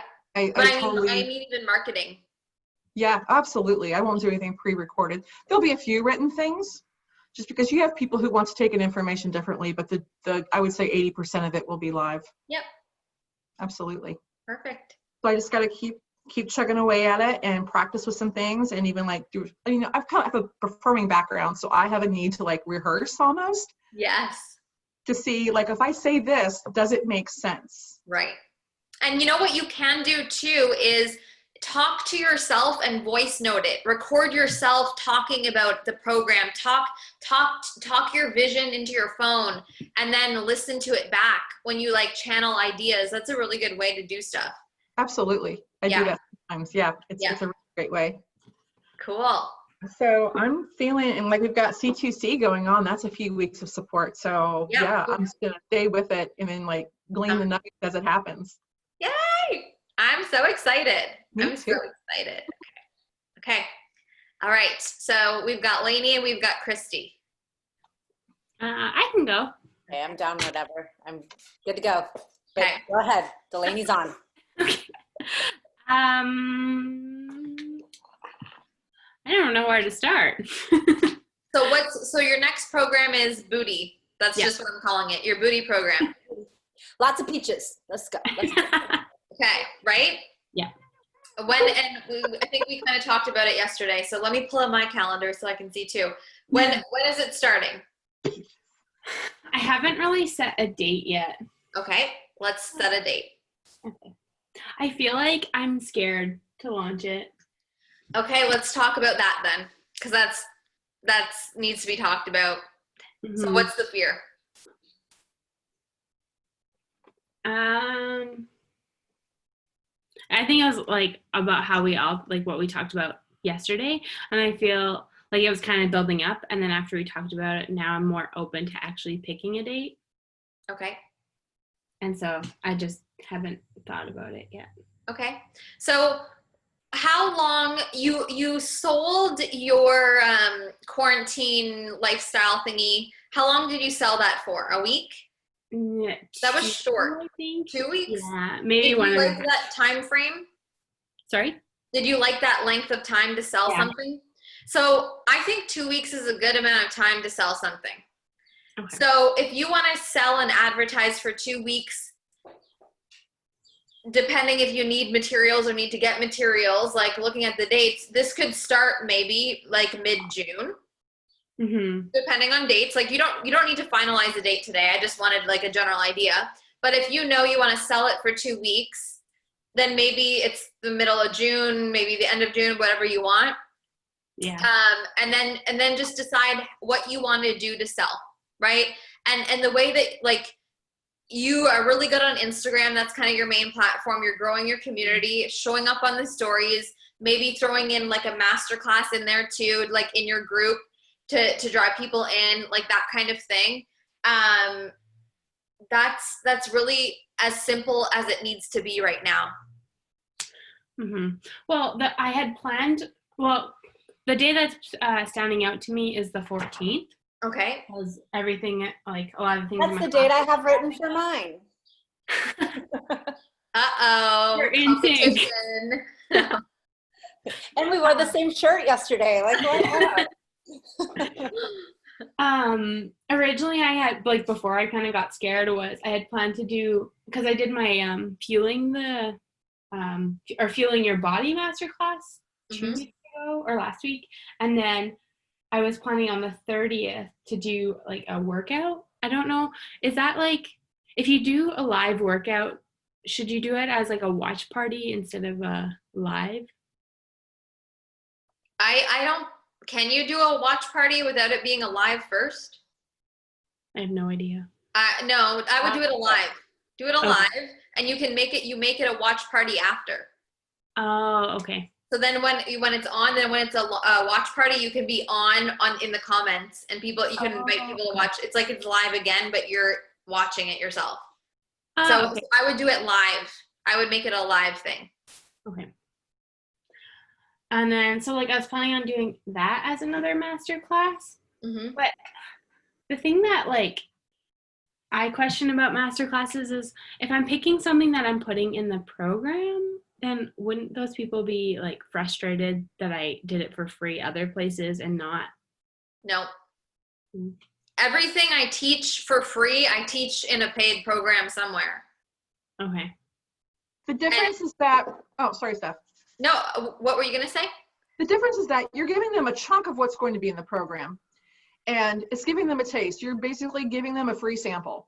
Yeah. They're saying, hey, do I like how this tastes? Do I like her vibe? Do I like, do I want to learn more from her?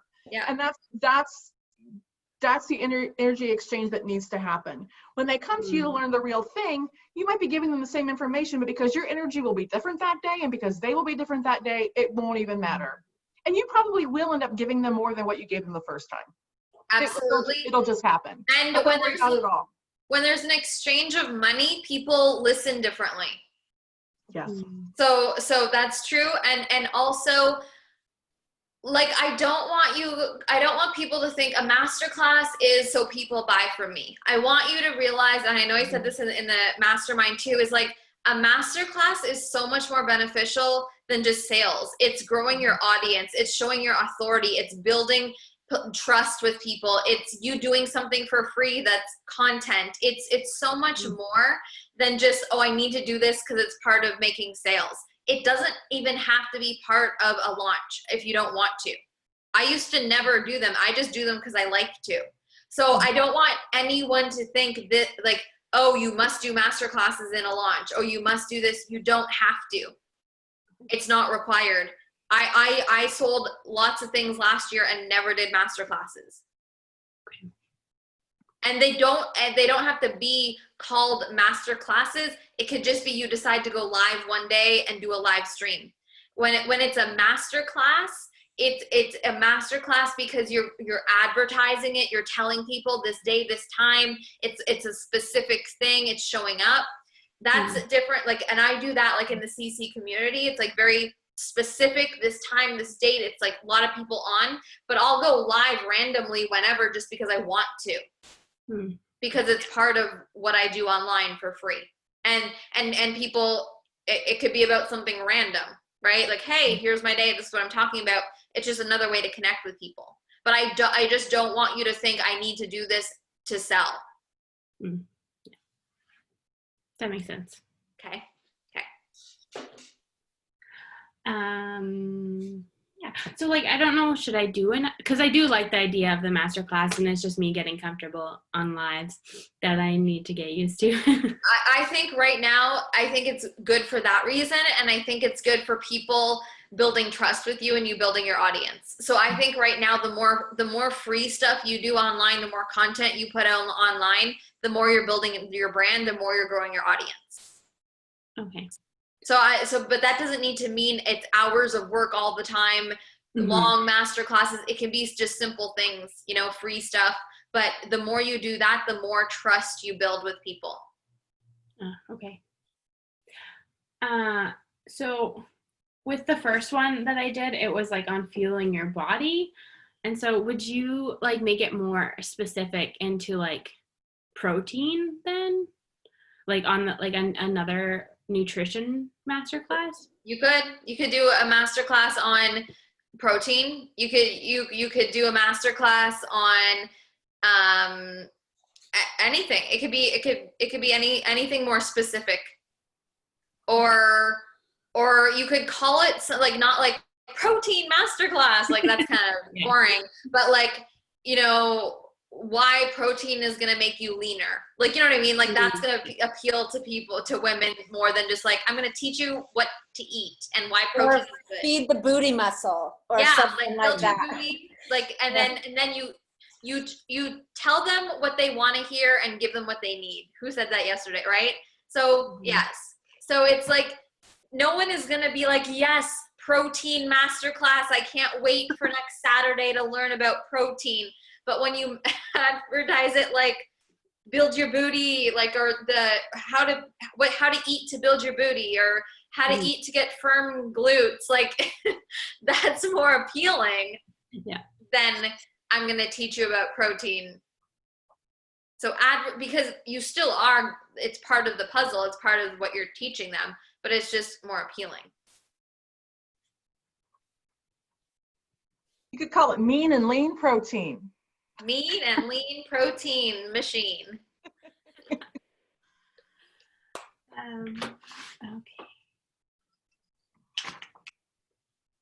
Yeah.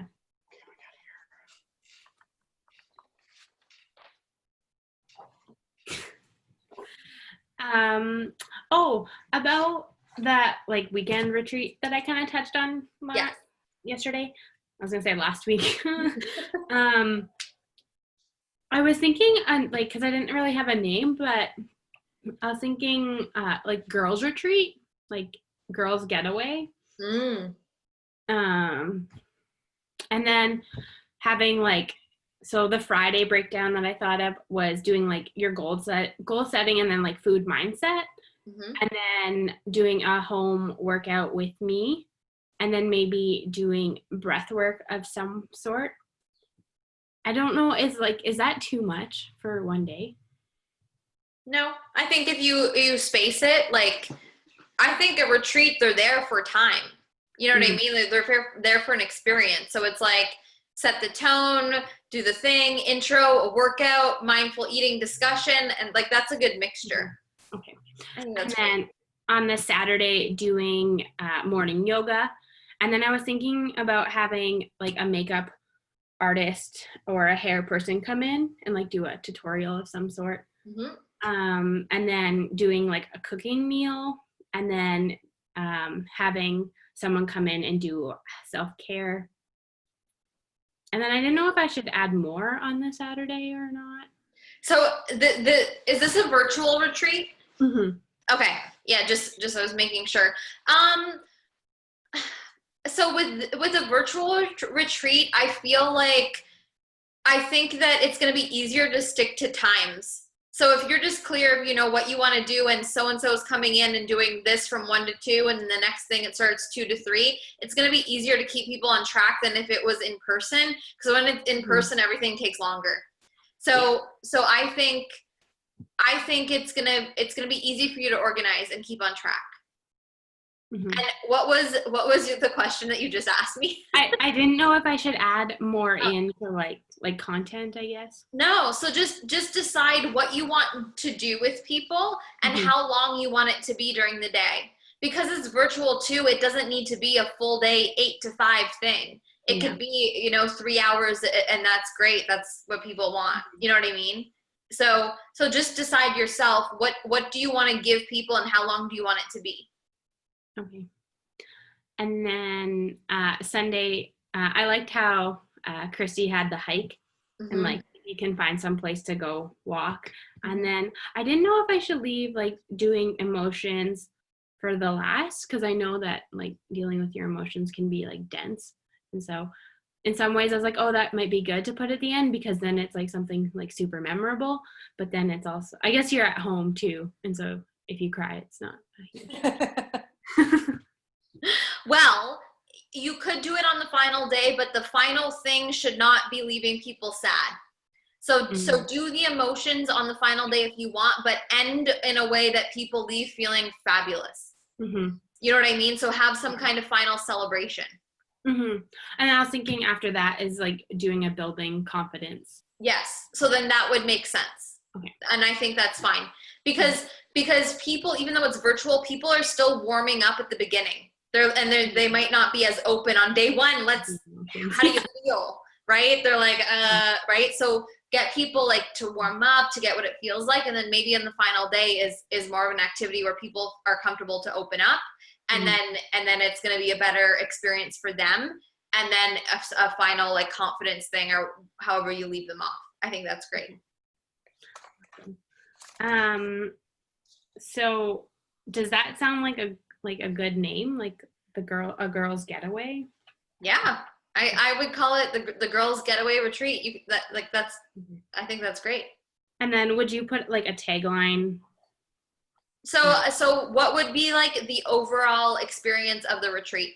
Because you're getting fitness, food, like mindfulness. Like it seems like mind, body, and soul. So you're calling it the girls' getaway retreat? Mm-hmm. And I would say a weekend for your mind, body, and soul. Okay. Something like that. So then people know, okay, I'm getting all of it. I'm getting physical, mental, mind, body, soul, all pieces. I love it. And what would you charge on that? No idea. What do you want to charge?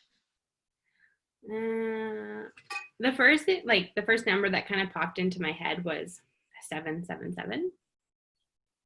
But like, I don't know. That's what you can charge. Okay. And then is that pre-sale? No, there's no early bird pre-sale or anything in my opinion for a retreat. Okay. This is what it is at all times. I also I kind of wanted to do like a gift, like a bottle of wine, like to have. I want to come. Just for the bottle of wine. But I didn't know, because I know like for me, I don't drink, and so what if people don't drink? So you ask them. So you could say, I'm sending a gift, okay. And then ask them, do you drink? Yes or no? Send out a form and just say, do you like this or this? Do you like this? Yes or no? And if people put no, then send them a non-alcoholic gift. Okay. Like a flavored sparkling water. Like I love elderflower water. Has elderflower flavoring in it, but it's sparkling. It's like having a fantastic little cocktail, like a wine sparkler.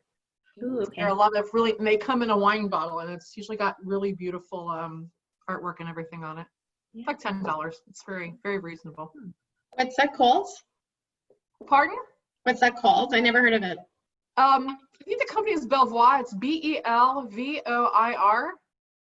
And it's an elderflower water. It's a sparkling water, clear with elderflower. I like Saint Germain is a elderflower liqueur. If you ever use that in a cocktail, I think Melanie actually uses that.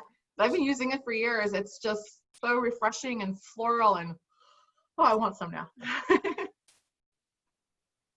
I'll see if I can find it online and post it in the group as a non sequitur to any of this.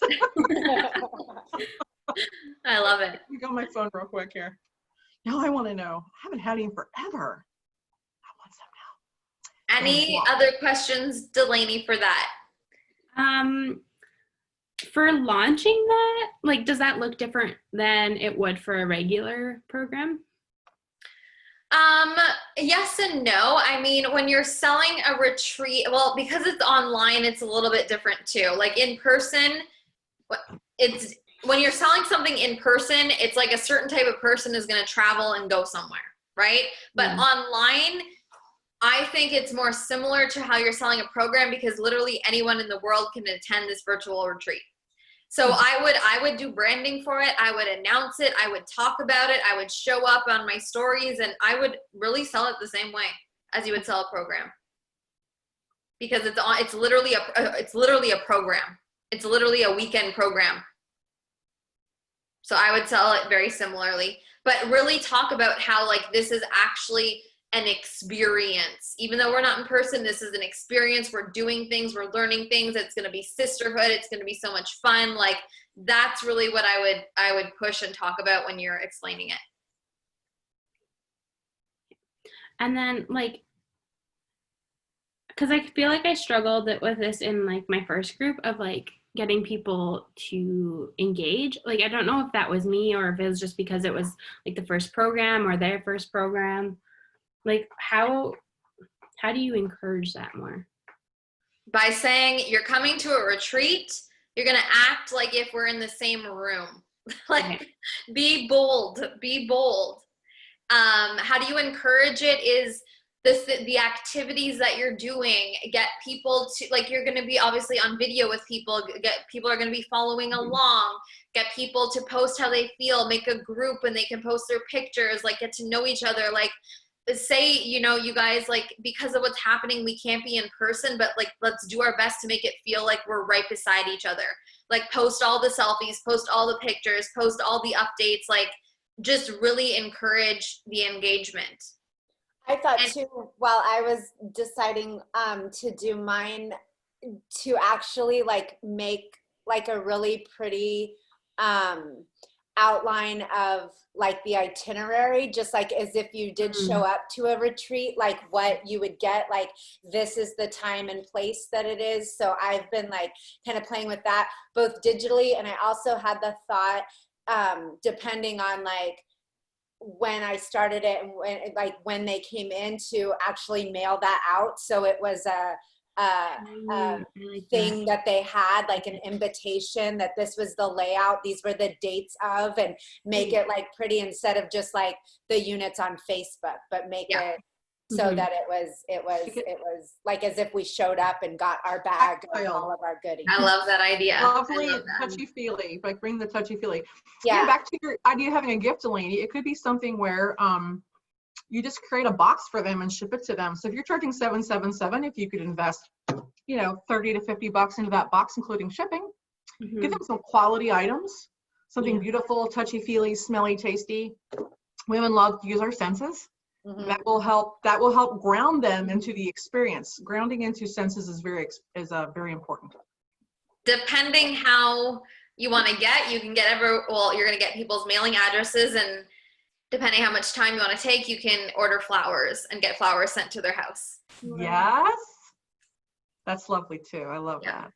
Hey, Delaney, one more question. I'm sorry if I missed this and if you've already discussed it.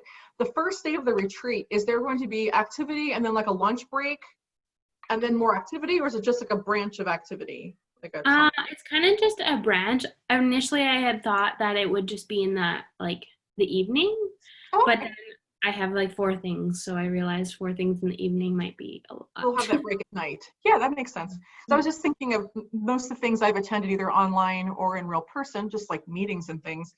People tend to be like really shy in the first few hours, but then once they've had lunch and they talk to people, that's when they open up. I know Stephanie had mentioned sometimes people hold back and they're kind of closed off, but then once they have a chance to like,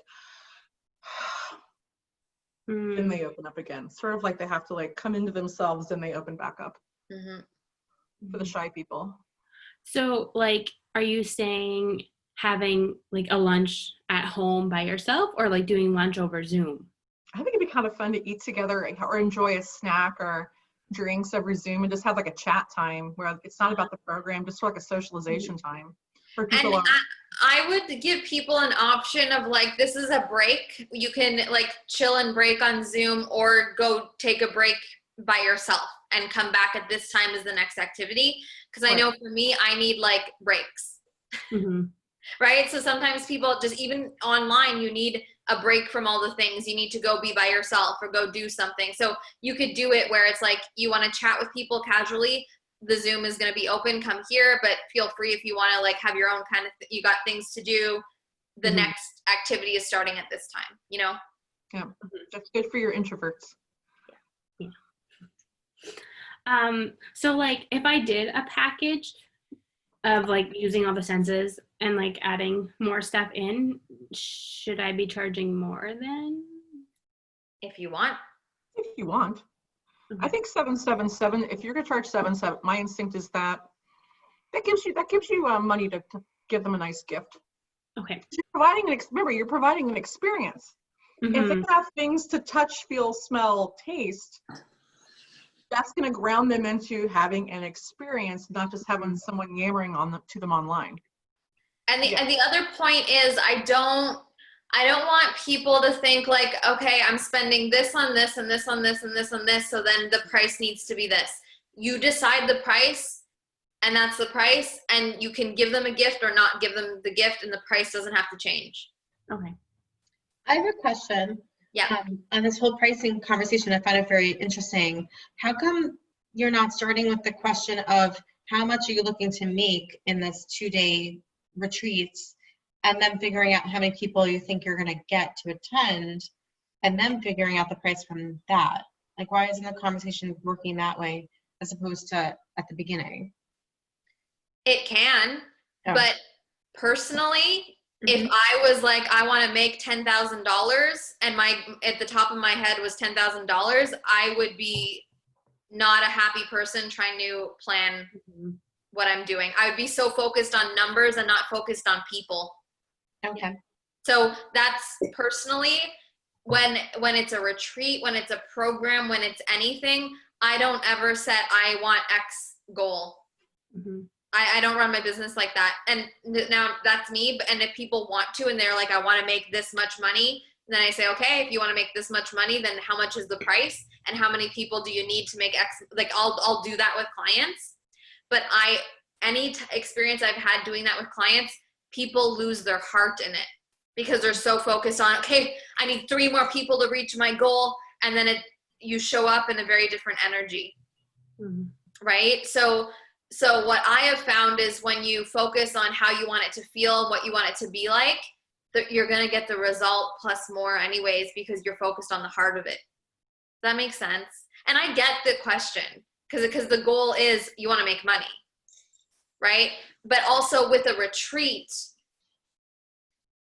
well, this is virtual too, but so you're not spending much because it's virtual, right? The spending is going to be your time and the gift.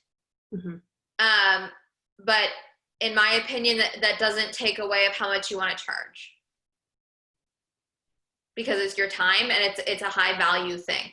Well, my point is, if she gets 2 people to come, you know, and that's all that could sign up, is it? And again, I don't know how. I'm just using round numbers because it's just easier for me. So if the gift you're giving them is $77, so it's $700 profit, you know, from these people is $1,400 worth it to you to do a whole weekend retreat.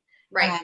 If your answer is no, then you do have to look at the numbers and you do have to hit certain targets. So, I mean, I know for me, yeah, like I have to generate a certain amount for me to be excited. Yeah. I mean, I hate to say it, but money does motivate me. Yeah, no, and I that's get excited when I'm getting paid, you know, what feels good to me, you know, whether it be $30 or $1,000, it doesn't matter. Like, it has to feel good to me. Yeah. And if I don't feel so here's the thing, it's not worth it. Absolutely. And the thing then is too is, are you going to launch it and sell it? Because you're never going to know how many people are going to sign up. So is it worth you doing this for one person? Because you know what I mean? That's a possibility that one person signs up. You have to still get so behind one person signed up. You either do it or you say, I wanted more, we're canceling it, I'm going to refund you. Because if your energy is not behind one person, you're like, I'm not doing this for $777 for 3 days with one person, I don't want to, and you'd rather send someone a refund, then you can do that. That's a possibility. Or you're like, yes, one person, we're doing it, and that's what you can get behind, then that's up to you too.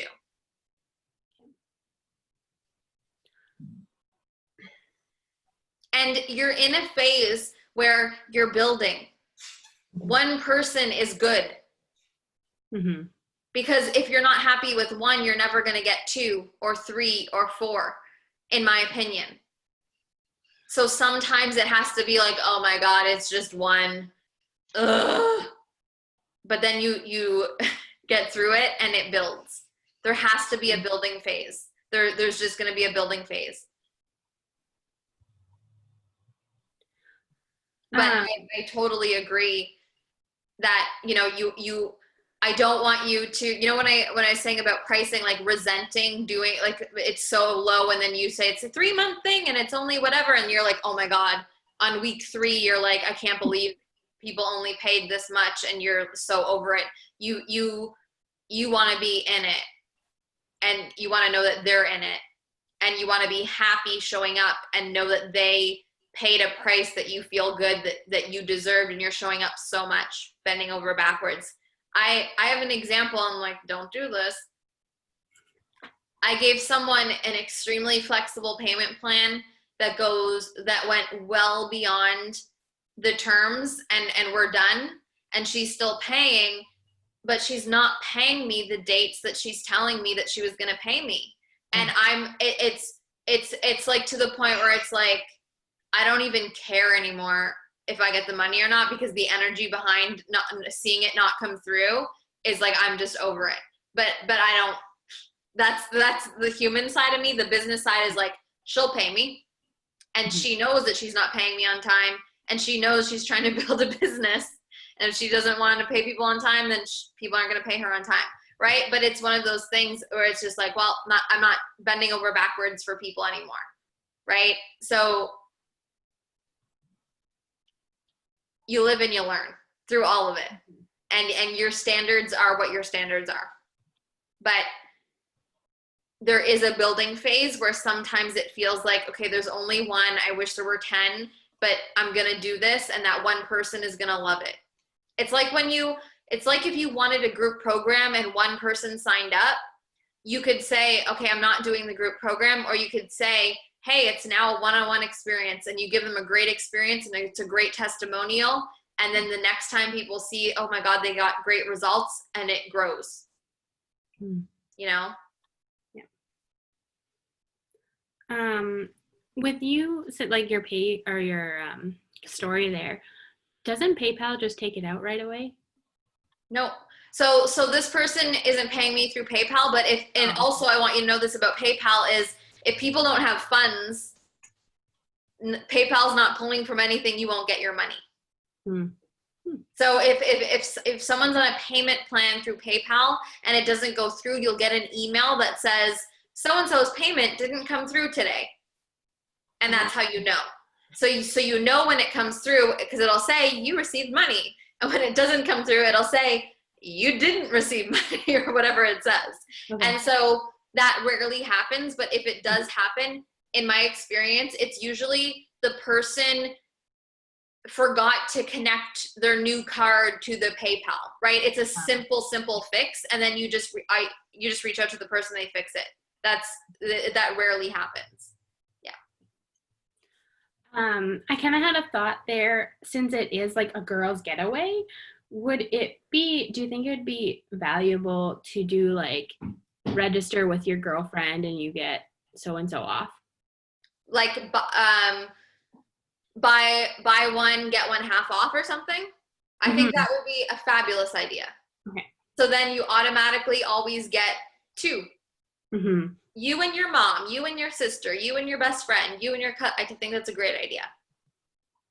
And then with the gift, do you announce it when you're selling it, or do you just make it kind of like a surprise? I don't think it's a huge selling factor. People are going to buy or come to your retreat because of the retreat, and the gift is going to be like, oh my God, I got a gift. It's an extra. I sold my VIP day that I'm having in person here, and I'm creating gifts for them, and they don't know about it. They're coming for the experience. They're not coming for the gifts. In the gift idea, I like that idea. With mailing, like, how do you, I'm just thinking, like, if just for example, like somebody in Canada decided to come into the thing, and I sold it through till like it was going to open on July 10th, and they bought it on July 8th. Yeah. Then they're not going to get that thing. But I mean, they could, but then it would be definitely after. Or do you know that you're going to get the gift and cut it off before, which seems counterintuitive to do that? Or maybe you just send the gift. Either way, they would get it, and then some would get it before and others would get it after, so it wouldn't be something that they would need. Or you could send it, or you could send a gift to everyone after us saying like, thank you so much, this was amazing, and then everyone gets it at different times after, and then they're like, oh my God, yes, that might be better. I'm like, it would be so awesome to like have the experience and be able to give that, but I just think that, and with international and online stuff, it gets messy with sending stuff too, especially the world today, like everything's slower anyway, and so it just depends on, I mean, I'm thinking I like, we're a lot on the same length, so I'm like thinking on mine too, and thinking I love the gift idea, but I just don't trust mail today. Right now. It's just not. A gift and mailing a gift is going way above and way above and beyond. Just know that. Yeah. So then instead of like, so if I wanted the girls to all like have a wine hour, would then you just tell them grab your favorite drink for this day and this time. Okay. And that's what I'm thinking like in that like itinerary to have, this would be really cool, or it's going to be a party vibe, or I want to do a craft. So these are the things that you're going to need for that craft thing. So something along those lines, and you can make that pretty and whatever. So, and it's going to be so much easier on you. Honestly, I don't know. I don't want to be packing gifts and sending them out. Right. I wouldn't want to do that either. That's another thing that I was thinking. I'm like, I don't want it all to come to me and, but I think that it would be a cool vibe, but I like it. This sounds good. This sounds fun. Anything else? I don't think so. Okay. If anything comes up, let us know. Okay. Christy. Hey. What's going on? What's the next thing?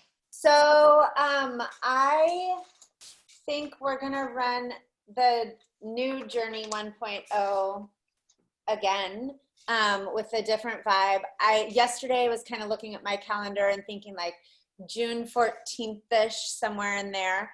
The retreat, I wanted to kind of talk about them simultaneously, because the journey, if we ran it on June 14th, would go like for 4 weeks. And then I would like to do that retreat on like the July 10th, 12th. So around when that same time is opening. So that sale is going to be, like when all of that is going to be happening, and how to kind of talk and blend those two together. I got some ideas with her retreat stuff. So I like that. Those are my big questions on that. And then the journey, I've just made my own like little branding things or whatever. I'm thinking I'm going to reach out to somebody to have them done. I liked our picture before, but we used it for 2 things. Should we change it up? Use the same, like, kind of a different vibe than I like when people change it up. I think change it up. I like to change. Every confidence to cash is a new. I like it. If it gets you excited and it's like a new picture, it's a new thing. It gets people excited, and why not? We want this to be fun. So if you want a new picture, change it up. Get someone else to design it, and it just like, whoa, you know what I mean? It's a new kind of shock factor. Okay. Yes. I'm thinking about that. Go ahead.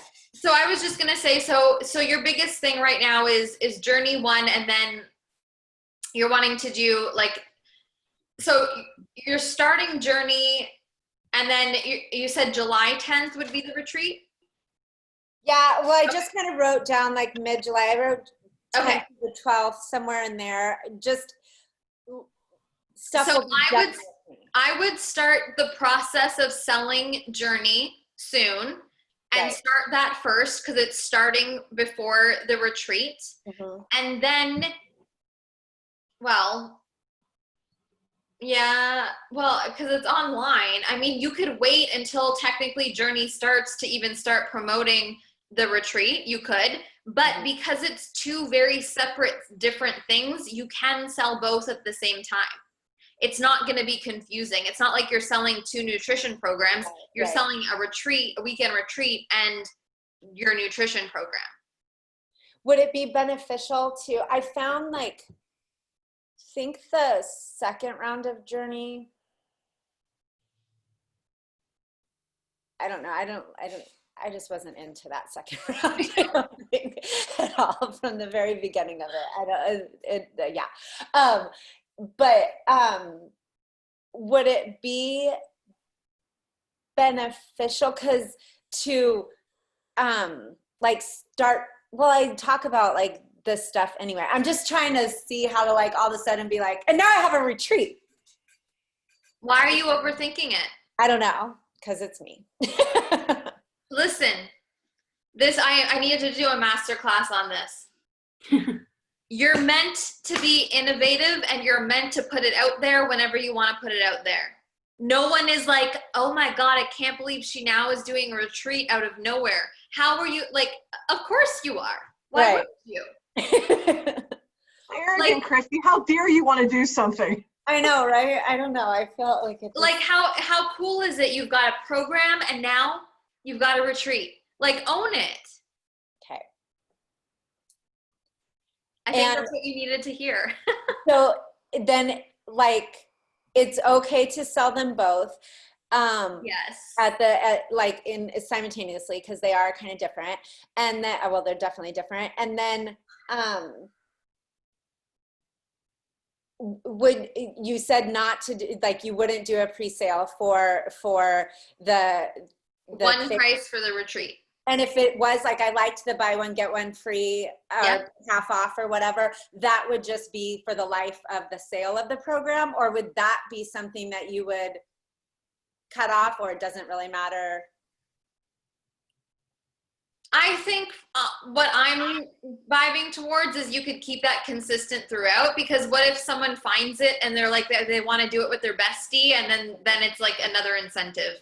Sure. For my in-person summit that is not happening anymore, we did it as an incentive at the beginning to get people to buy. That made more sense to me for an in-person thing, but because of the context of this, I think why not keep it throughout. Okay. Yeah. And then I had some questions. I have like 12 pieces of paper here. Hold on. You're like me, girl. All the paper. I know. I'm just like, Good stuff. I love technology, but I'm really me too. finding I that just always have to write it down and then I just transfer it over. But like the Yeah. act of like scribbling it out like really helps me. Same. Same. Would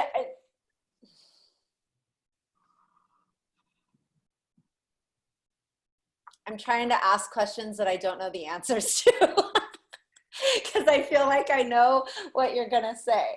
So always my glitch, and this is always my glitch, and I've talked about it with you before, is the whole like Instagram versus Facebook versus a post versus the story. Like I said, I love the vibe of your stories, and I would love to get to that piece. And then I feel like people read my posts more. You do all of it. All of it is important. It's all important. It's just all done in a different way. So like, for example, yesterday I made a post about the VIP experience weekend on Facebook, but I also talked about it in my story. It's the same message, just conveyed in two different ways. So you share about it in all the places, but it's just done based on the context of the platform. And then this is part of your brand recognition. This is part is when people pop on Facebook, oh, there's Christy's post. People go on Instagram, oh, she's got a new story, click on it. Oh, like top of mind. Okay. So you do it in all the places. Now, everyone's naturally going to have their favorite place, the place that they thrive, the place where most people watch them, and that's fine. But I don't believe that we should ignore places. We should work on growing all the places, but there's always going to be one where you get the most results from, and that's fine. And that one place is going to be different for everyone. Just really depends on where you're most comfortable, where you show up the most, where your audience is, you know. So if I wanted to start, let's say June 14th, then either the 14th or 15th, then start selling like even this week-ish potentially for Journey, or next week. Yeah. I would start it. Where are we? I would start even now, like hinting or pre-selling it or whatever, and then decide on a date that you're going to officially announce it. If you want to do new branding, get that in the process. Like, I would start now. If that's the next thing coming, then why not start now? Start selling now. Start promoting now. Do you have any ideas for branding stuff for Journey that's different? I'm just like, I love taking pictures, like me. I like being the photographer, and I'm kind of having I think it needs to have you and your husband on it. For sure. And I think if you get someone to do it, just show them your style already of what you've created, and they're going to take it and make it just look really clean. Like, I picture a black background, but the font is going to be like really gold, but the yellow gold. And it's, like that. But like, I see it like they're going to take it and professionalize it. Mm-hmm. So that's that's just what's coming to my mind. Like, I think a picture of you two, it's still the black and the gold, the yellow, but like, it's going to be more modern. It's going to stand out more. It's going to look really more professional. And so, like, should it be like the other one was, you know, the like kind of staged in a sense? Should it just be a picture of us, or should it, like, that picture tell a story? Does that make sense? No, it could just, it needs to be a picture of you two. But if you're going with the black and gold thing, then don't be wearing pink and red. Right, for sure. You know what I mean? Like, it needs to be a picture that can fit in. Mm-hmm. It doesn't need to be a staged picture. My pictures are all lately have been random pictures that I've taken on my phone from me just whenever. And I'm like, oh, I like that photo of me. So a nice photo of you and your husband. And it could be one of you two kind of back to back like this. And that's because if it's two people, it's always going to be slightly staged. Mm-hmm. But just be cautious of like what you're wearing or where you are or whatever. Graphic designers do a great job. They can cut out the background. Right? So that's kind of what I'm envisioning. Okay. Someone could create for you. Okay. If you didn't want to recreate a photo, you can use the same photo, but just get a graphic designer to do something different so it looks different. Okay. I'll talk to Shane too and kind of see. All right. And then the retreat wise, like, I don't know how involved he's going to be in it. Just because it's been like my thought process and whatever. And I don't know. I just don't know. And so then that branding could just be like my picture in a sense and kind of thing. I don't know that I would, like, I think that I'm just going to advertise it. If guys signed up, then there might be something where he would be involved, but I don't know that we would advertise it that way just because I don't know how into it that he What's is. coming to my mind for the retreat for branding is something like, I think you already have photos or you could take ones is like outside. Like, you have photos of you outside or like hiking or mountains or whatever. Like, that's kind of the vibe. Right. Something like that, whether you already have one or you take one. I think that's a good feel. Okay. No, I have tons of those in Yes. some cool places. Yes. So. All right. Awesome. And I think really, I mean, like I said, I've been in enough of your stuff that I had. You know my answers when you ask. Right. But you can ask the same question. What can I pick their brain about? Yeah. the biggest thing for you, because we were in the mastermind when the dip happened, when life changed because of COVID, and then teaching changed, and then the launch. The biggest thing for you for Journey is to get back in the vibe and excitement of selling it.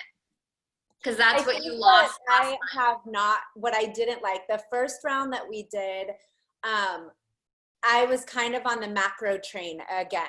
And I was personally doing that. And my husband has always done it for the last couple of years, and he's great at it and loves it. And I was kind of on that train, and then it really then ends up bothering me, and I hate it. Like, I don't like it. I don't like counting it. I don't like entering them. I don't like doing it. And so then when we ran it the second time, that's kind of where I was, yet we were trying to sell, like, do your macros, and I'm like, this is fucking dumb.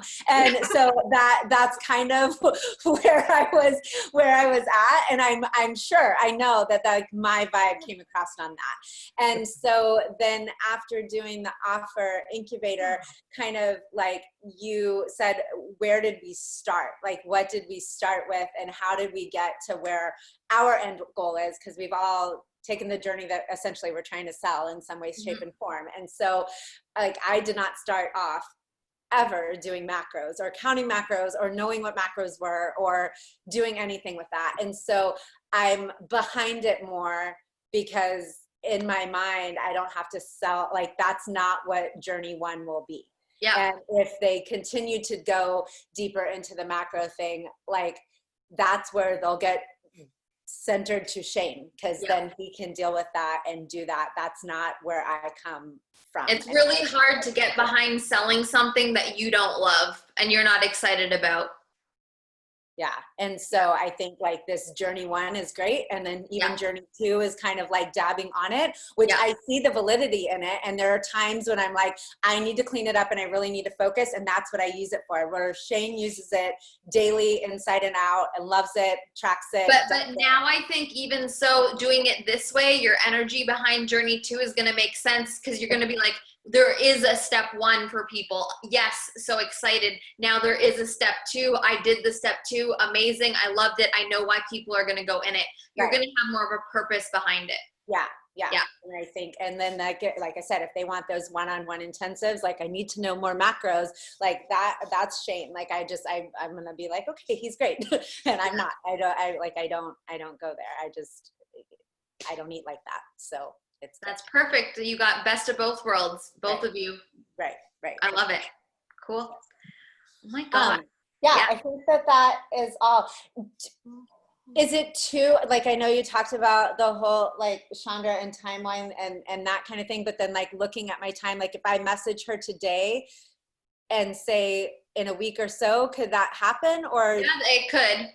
Okay. But I get To be honest, I'm waiting on something, so I'll be messaging her. And I'm gonna get my photo before any of you guys. Because if she, I mean, and she would tell me no, or does she? If you just be very specific. Say, I want it on this date. Can you guarantee I'll get it before then? It's very important that I have it on this date. Okay. And if she says no, then it's someone else. And if she says yes, then I would trust her word. Okay. And the day before that date, just say, checking in. How is it going? Okay. That's my personality. I do that. Oh, I can totally do that. Okay. Yeah. Everyone's going to have business, graphic design business from us. Yeah. Amazing. You know, that's why I was trying to talk to my son. He, like, does a lot of computer stuff. I'm like, dude, get in on this. Like, I can get you some business. And he's like, I don't like doing it, Mom. It's hard. Oh my gosh. Okay. Well, does anyone have any other questions about anything? Any thoughts, questions, comments, things, opinions, anything? I have another question about Shauna. Oh, yes. Kind of not about Shauna, but, like, I designed my group page thing and I like it. Like, I literally don't want to change it. I think it's a cool vibe, whatever. But my business page one, I don't love. She also does that kind of thing. She does all of it. And so, like, and those don't need to change frequently No. in a sense, but I could kind of give her to like do the Yep. business page thing because I kind of want a new vibe and have Yep. it all kinds of Just she'll probably send you to a form to fill out, and they're all different dimensions, and graphic designers need to know like what you want it for, so they know what dimension to create it in. That's basically and what you want it to say and all those things. But you can do that, and those are more standard because they stay there. It's not like you're changing the program all the time. It's your overall brand, and that's going to stay until you decide to change it again. Okay, cool. Thank you. You're welcome. Well, Lainey. I had a question about Facebook. Like, I feel like it's a block where I know most of my content is on Instagram, and I feel like I'm almost embarrassed to post on Facebook just because like I have so many friends and stuff that aren't fitness, and so like I don't know. So it's two things. It's right now you're in the phase of it's right now the people who are on your Facebook, you have a fear of them looking at your content and being like, what is she doing? Mm-hmm. And I get that. I have been, when you start and your friends on Facebook are friends and family on Facebook. But if I'm being your mentor, and I am, and I want you to grow, Facebook is a platform that can build your business. And the way to start that is by posting content that's relevant to your business on there. I guarantee no one is going to make fun of you. No one is going to comment and be like, what the hell are you doing? Like, more than anything, it's like your grandma or your cousin is going to be like, you're so inspiring. And you're going to be like, oh my God, I can't believe they posted that. Like, I guarantee you, it's not as bad as it seems. It's a mindset shift. It's a block. And as you continue to be in groups like this and network with more women who are coaches, your friends on Facebook are going to transition to not family and friends, but people that you know through the online space. So I tell my clients this, that if you want to be serious about using Facebook for a business, it's no longer about what your grandma thinks or what Aunt Susan thinks. Remove them from Facebook. I have none of Eric's family on my Facebook, and I tell them I don't use my Facebook for family. It's for my business. I can only have 5,000 friends. I want those to be clients. Is that true? My mom is on my Facebook. She's lucky, right? I'm just being honest. I'm not saying you can't share your life on Facebook. That's part of your personal brand. I share, here's Eric and I on the back deck. Cute. People love it. You can still share your life on Facebook. I know many people do. Like, here's me and my family. Here's what you're doing. That's still part of your brand. That's still part of your life and something you can share. But share your business on Facebook. Okay. No one's judging. I have a question about content then. So like, I feel like I'm posting all like this, like the same content from my Instagram page to my like community. Should I be making something different for like my feed, or should I be making something different for my group?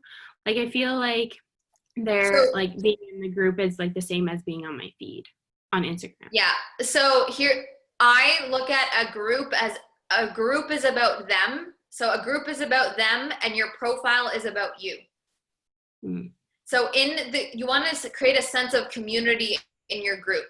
So don't copy and paste your posts. You can sometimes, but make it more of like, I think a group is a really good hub for your master classes, your trainings, to grow people, to get people in there, to give people a lot more value, more prompts, asking questions, maybe more motivational quotes, stuff that wouldn't fit in your Instagram feed, more statuses, more behind the scenes. Like, just get creative with it and create community with your group. Your Instagram feed is what you learned in Instagram and the Instagram course.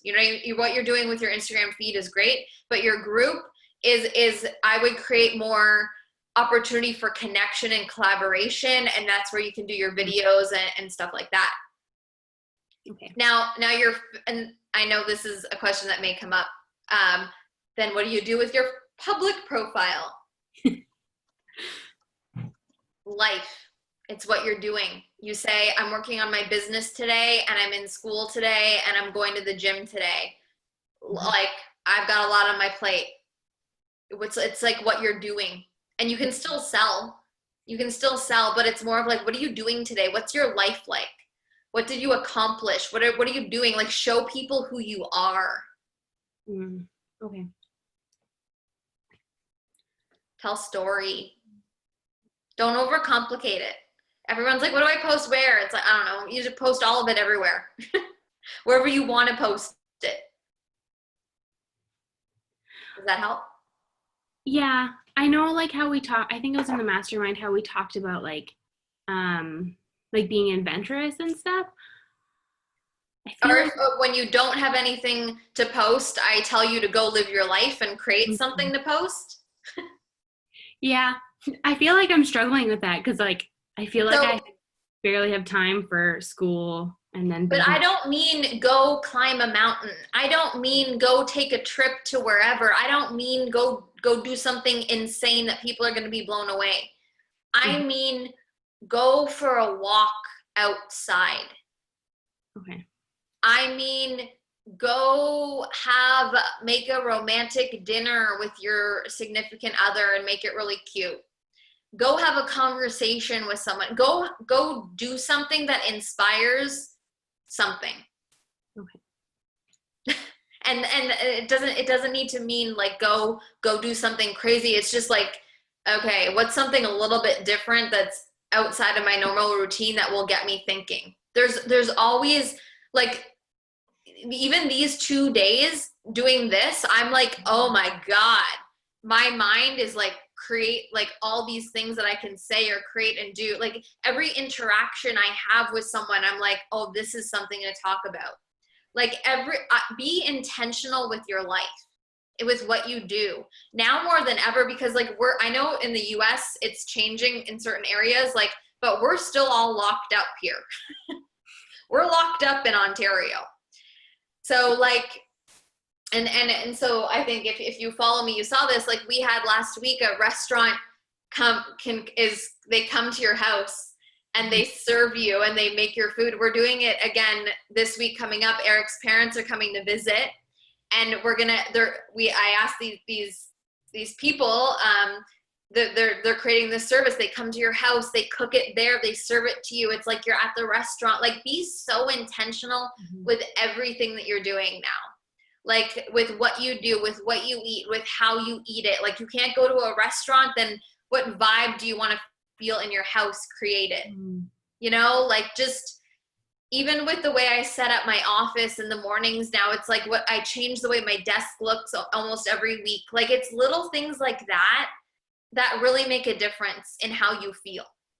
Okay. I just had an idea. Ooh, good. And if you just carry stuff around in your ear, it would be a lot better. But even like this, this is a post of like, I dedicated 3 hours on Saturday and 3 hours on Sunday to doing this and like working on my business. Like, you might think, oh, obviously, because you guys are all in my groups and my things, but to someone watching you, they're like, oh my God, you did that? I just sat on Netflix all weekend. You went and did something for yourself? Like, that's inspiring. You know what I mean? Like, that's a story. That's just, you know, and even if someone following you for fitness, like, they're going to see, oh, she has dedication and she has commitment to not just her fitness, but to her business and to her schooling and to her life and to her personal development. Like, it's just, there's so many things that I think we think are so boring. That's what I think. Yeah. It's like that's our life. Like, it's mundane and dumb, but to other people, like you said, they like wouldn't even attempt to try it. Or right. Most people, it's Sunday afternoon. What are most people doing? I don't know. I have no idea. I'm not a normal human. Like, after this, I'm gonna get ready and do Confidence to Cash. Like, I don't live my life on what day it is. I live my life on what day I decide it's gonna be like. I'm taking a mace class right after this. Ooh. Have you ever done it? Has anyone ever used a mace? Like, you shoot mace at someone, like an attacker? No, they're like, watch, I'll show you. Hold on. What? Is it mace as in what you weapons? spray in people's faces? Talking weapons or sprays? I don't know. Both. Or the herb or the spice? Oh my God, Eric Holy has one of those. I Shadbot. didn't know that's what it's called. What Yeah. is that? He goes like this. Yeah, it's called a mace. It's like, it's metal, and then it's only 11 pounds, but obviously it's awkward because it has. Is it's it a heavier. workout class? Yeah, they do like, Oh. it's called like mace flows, and it's almost like yoga and weights. I have no idea. So Eric has one, and anytime he's doing this, I say he just looks like a ninja. I'm like, what do you Yeah, that's what it kind of, I mean, I think it's like from like medieval times. It So is. I They know. used to have spikes on the ball. There's spikes so that when you hit Yeah. someone, you're Yeah. like, serious damage. Yeah, Yeah. so I'm Insane. taking a class today on how to use it. That's Good. I got it for Oh, the Mother's big Day. handle on it. I wanted. It's my Mother's Day present. Susie Bear. Oh my gosh. I have a couple of questions, Yes. Stephanie. Yes. So I have questions about the graphics and then also about like where to do my program. So my first question about the graphics. So of course I'll reach out to Melanie. I like your idea, thank you. Mhm. But in case I want like a backup plan, I may search through Fiverr. I'm used to using people from there. So if I'm asking someone for a cover photo, is that like standard in the industry and they'll understand what the dimensions are? Because I did take a screenshot of what you showed us before. But do I need to explain myself and what that is? No, you'll say a Facebook-sized cover photo, Okay. and they will know that. Cover photo. Thank you. All right. So that was my first question. And then, okay. So with regard to the Simple Divorce, the group program that I'm doing, I like how like you have these, you're using the Facebook platform to create a private group, right? No one else can come into it except for people that already paid for it. Mhm. And you know, would you, I guess I probably would need to do it as like a Zoom call because it's going to be interactive, right? And probably have slides prepared and do like my presentation and then do a Q&A kind of thing. Also this way I could show them all the documents I'm talking about and be like, you put your name here, or you put whatever here. So it, to me, like the whole service is just a 2 days video, blah, blah, blah, done, you know, one and done.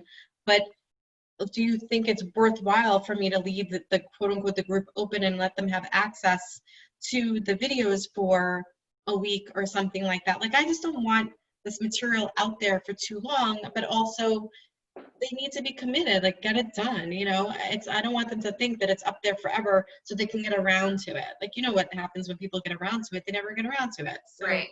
So I think saying, you know, it's going to be, well, so when you do it, it's the first time you're doing it live, correct? Mm-hmm. Yeah. So then I would put everyone in a group. You do it live on Zoom. Then you upload the Zoom to the group, and then say these replays is only going to be available for, if a week it feels good and makes sense to you. Then a week after them, they're going to be taken down, and it's done. So then they can't keep them forever. They can't share them. They can't spread them around. right. That's what I would do. That's Okay. yeah, because I mean, I don't think it's like you see it and then it's gone. I think give them time to have it, but then take it down after, because you don't want them to have it forever. So do I literally remove it off of Facebook, or do I remove them from the group? Is there a way for me to do that? You can remove people from a group. So when there's in a group, there's a tab that says members, and you'll see all their names, and then there's like a little button with 3 dots or something like that, and you can say remove from group. And it's really annoying on Facebook. You have to remove one at a time.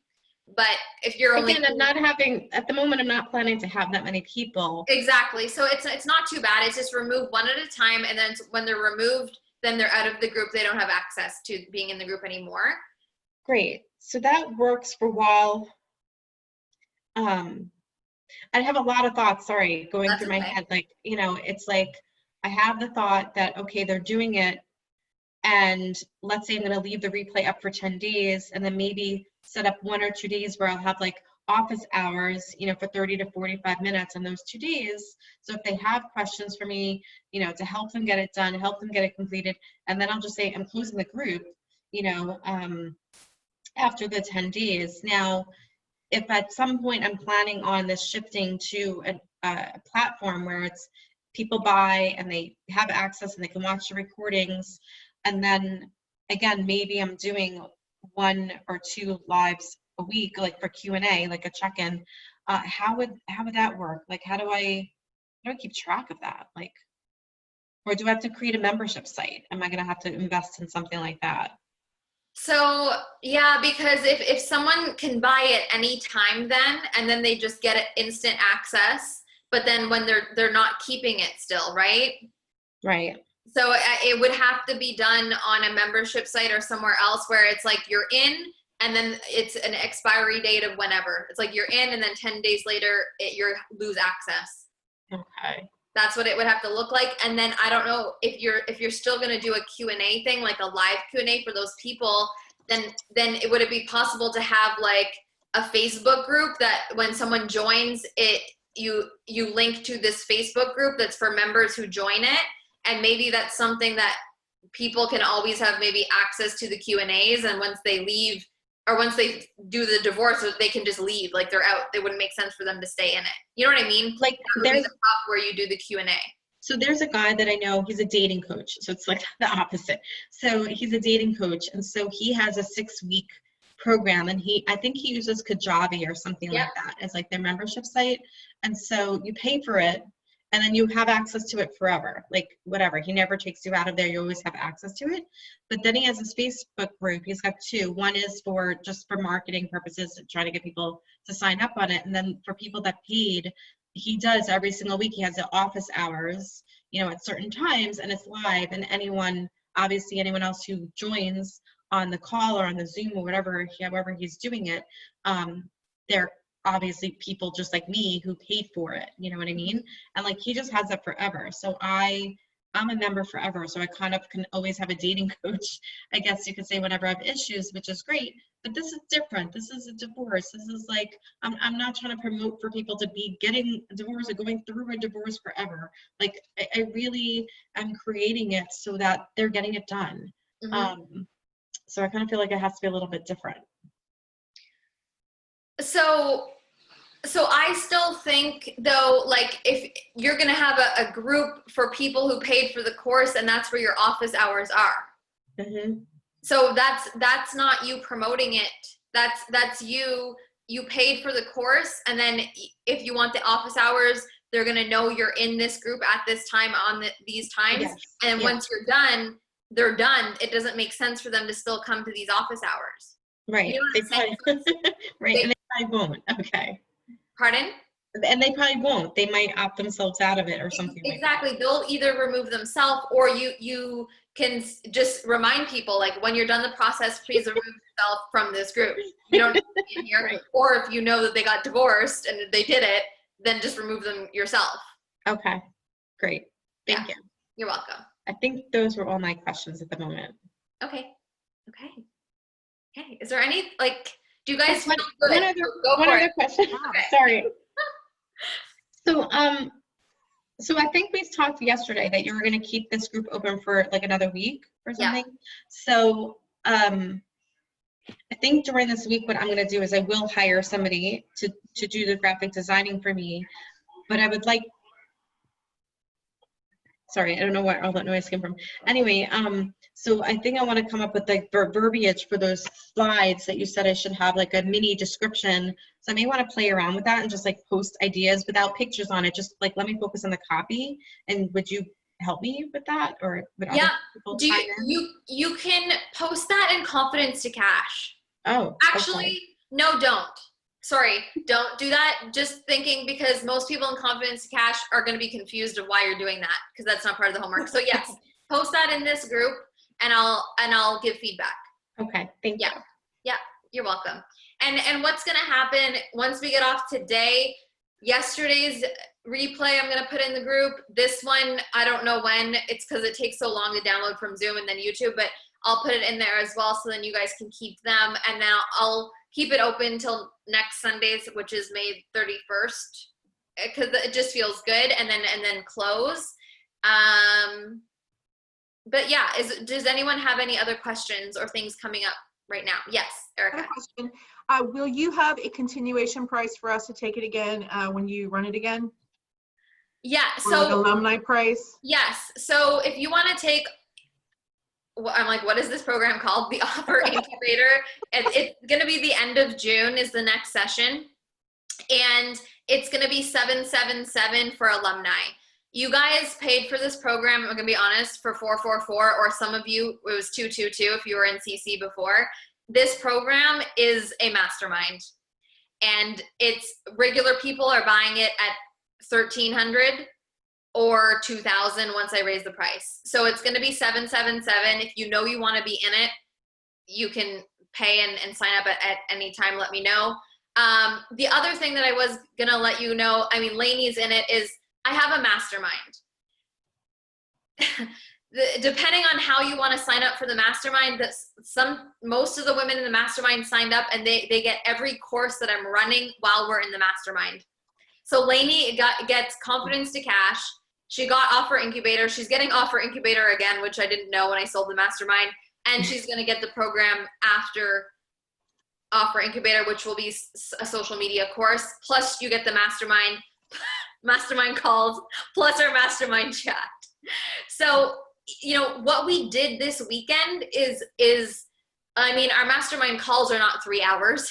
They're 1 hour, right? But what we did this weekend is, honest to God, almost like a business retreat through Zoom. Like, I've never done anything like this before, and I feel like this was extremely valuable. I hope it was for you guys. Like, we did a lot. I will do something like this for the Offer Incubator experience in the next session. But if you like these kind of calls and you like always having access to like questions and whatever, the mastermind is an option. Like, the doors are always open to join. So if you want to join and you want to be in there and you're interested in that, just let me know. And if you want to join and you don't want to have all the programs covered, you can join and just be part of the mastermind. It's really up to you, but I thought I'd let you guys know since you're in this close container. And it's the chat. It's an everyday support. It's every day, whether it's like, how do I do this? Or it's, you know, Lainey knows we go beyond, you know, like, what are you going through? What support do you need? Christy was in a mastermind before. It's a similar vibe, but different this round for people who did the full commitment to getting all the programs and everything in there. So, but the way I'm moving forward with masterminds is there's always a mastermind, doors are always open, and you join. So, yeah. And so it's an ongoing enrollment. So it's gonna be an ongoing, but when you join, you commit to 3 months. Yeah. So it's doors are always open until it gets to a point where it's not a mastermind, it's a group, right? So a mastermind needs to be a certain amount of people so you all feel heard and voiced, and there's space for all of you. And now I do feel like there can be space for a few more if it feels aligned for people. So I just thought I'd mention it. It is gold. It's amazing. Yeah. It, like this one and the value that I put in it and all the programs that come with it, if you choose to do that option, like you literally get everything. Like, you're with me, you're taking everything, like, you're in it. But yeah, so it is really good. And you do get to see all different women are in it at all different levels, selling all different things in all different stages of life. Like, it's just, it's really fun to be in. So yeah, but yeah, if any of you are interested, reach out to me individually about that. But more than anything, like, I really want to know and hope that this was super valuable. Like, this was better than what I even imagined. Yeah. So I hope it was for you guys.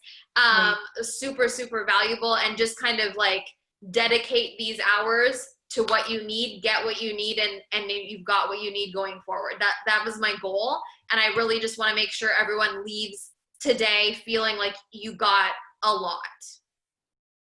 I think what was really valuable for me, as even though what my business is going to look like compared to everyone else's. Totally different, but we still go through the same processes, the same kind of questions, and hearing them talk about it then sparks an idea for me, and I can write it down in my notebook real quick. It's like brainstorming about your own business while people are talking about theirs. That's really 100%. valuable to me. Yeah. Yeah. Sure. That's really good.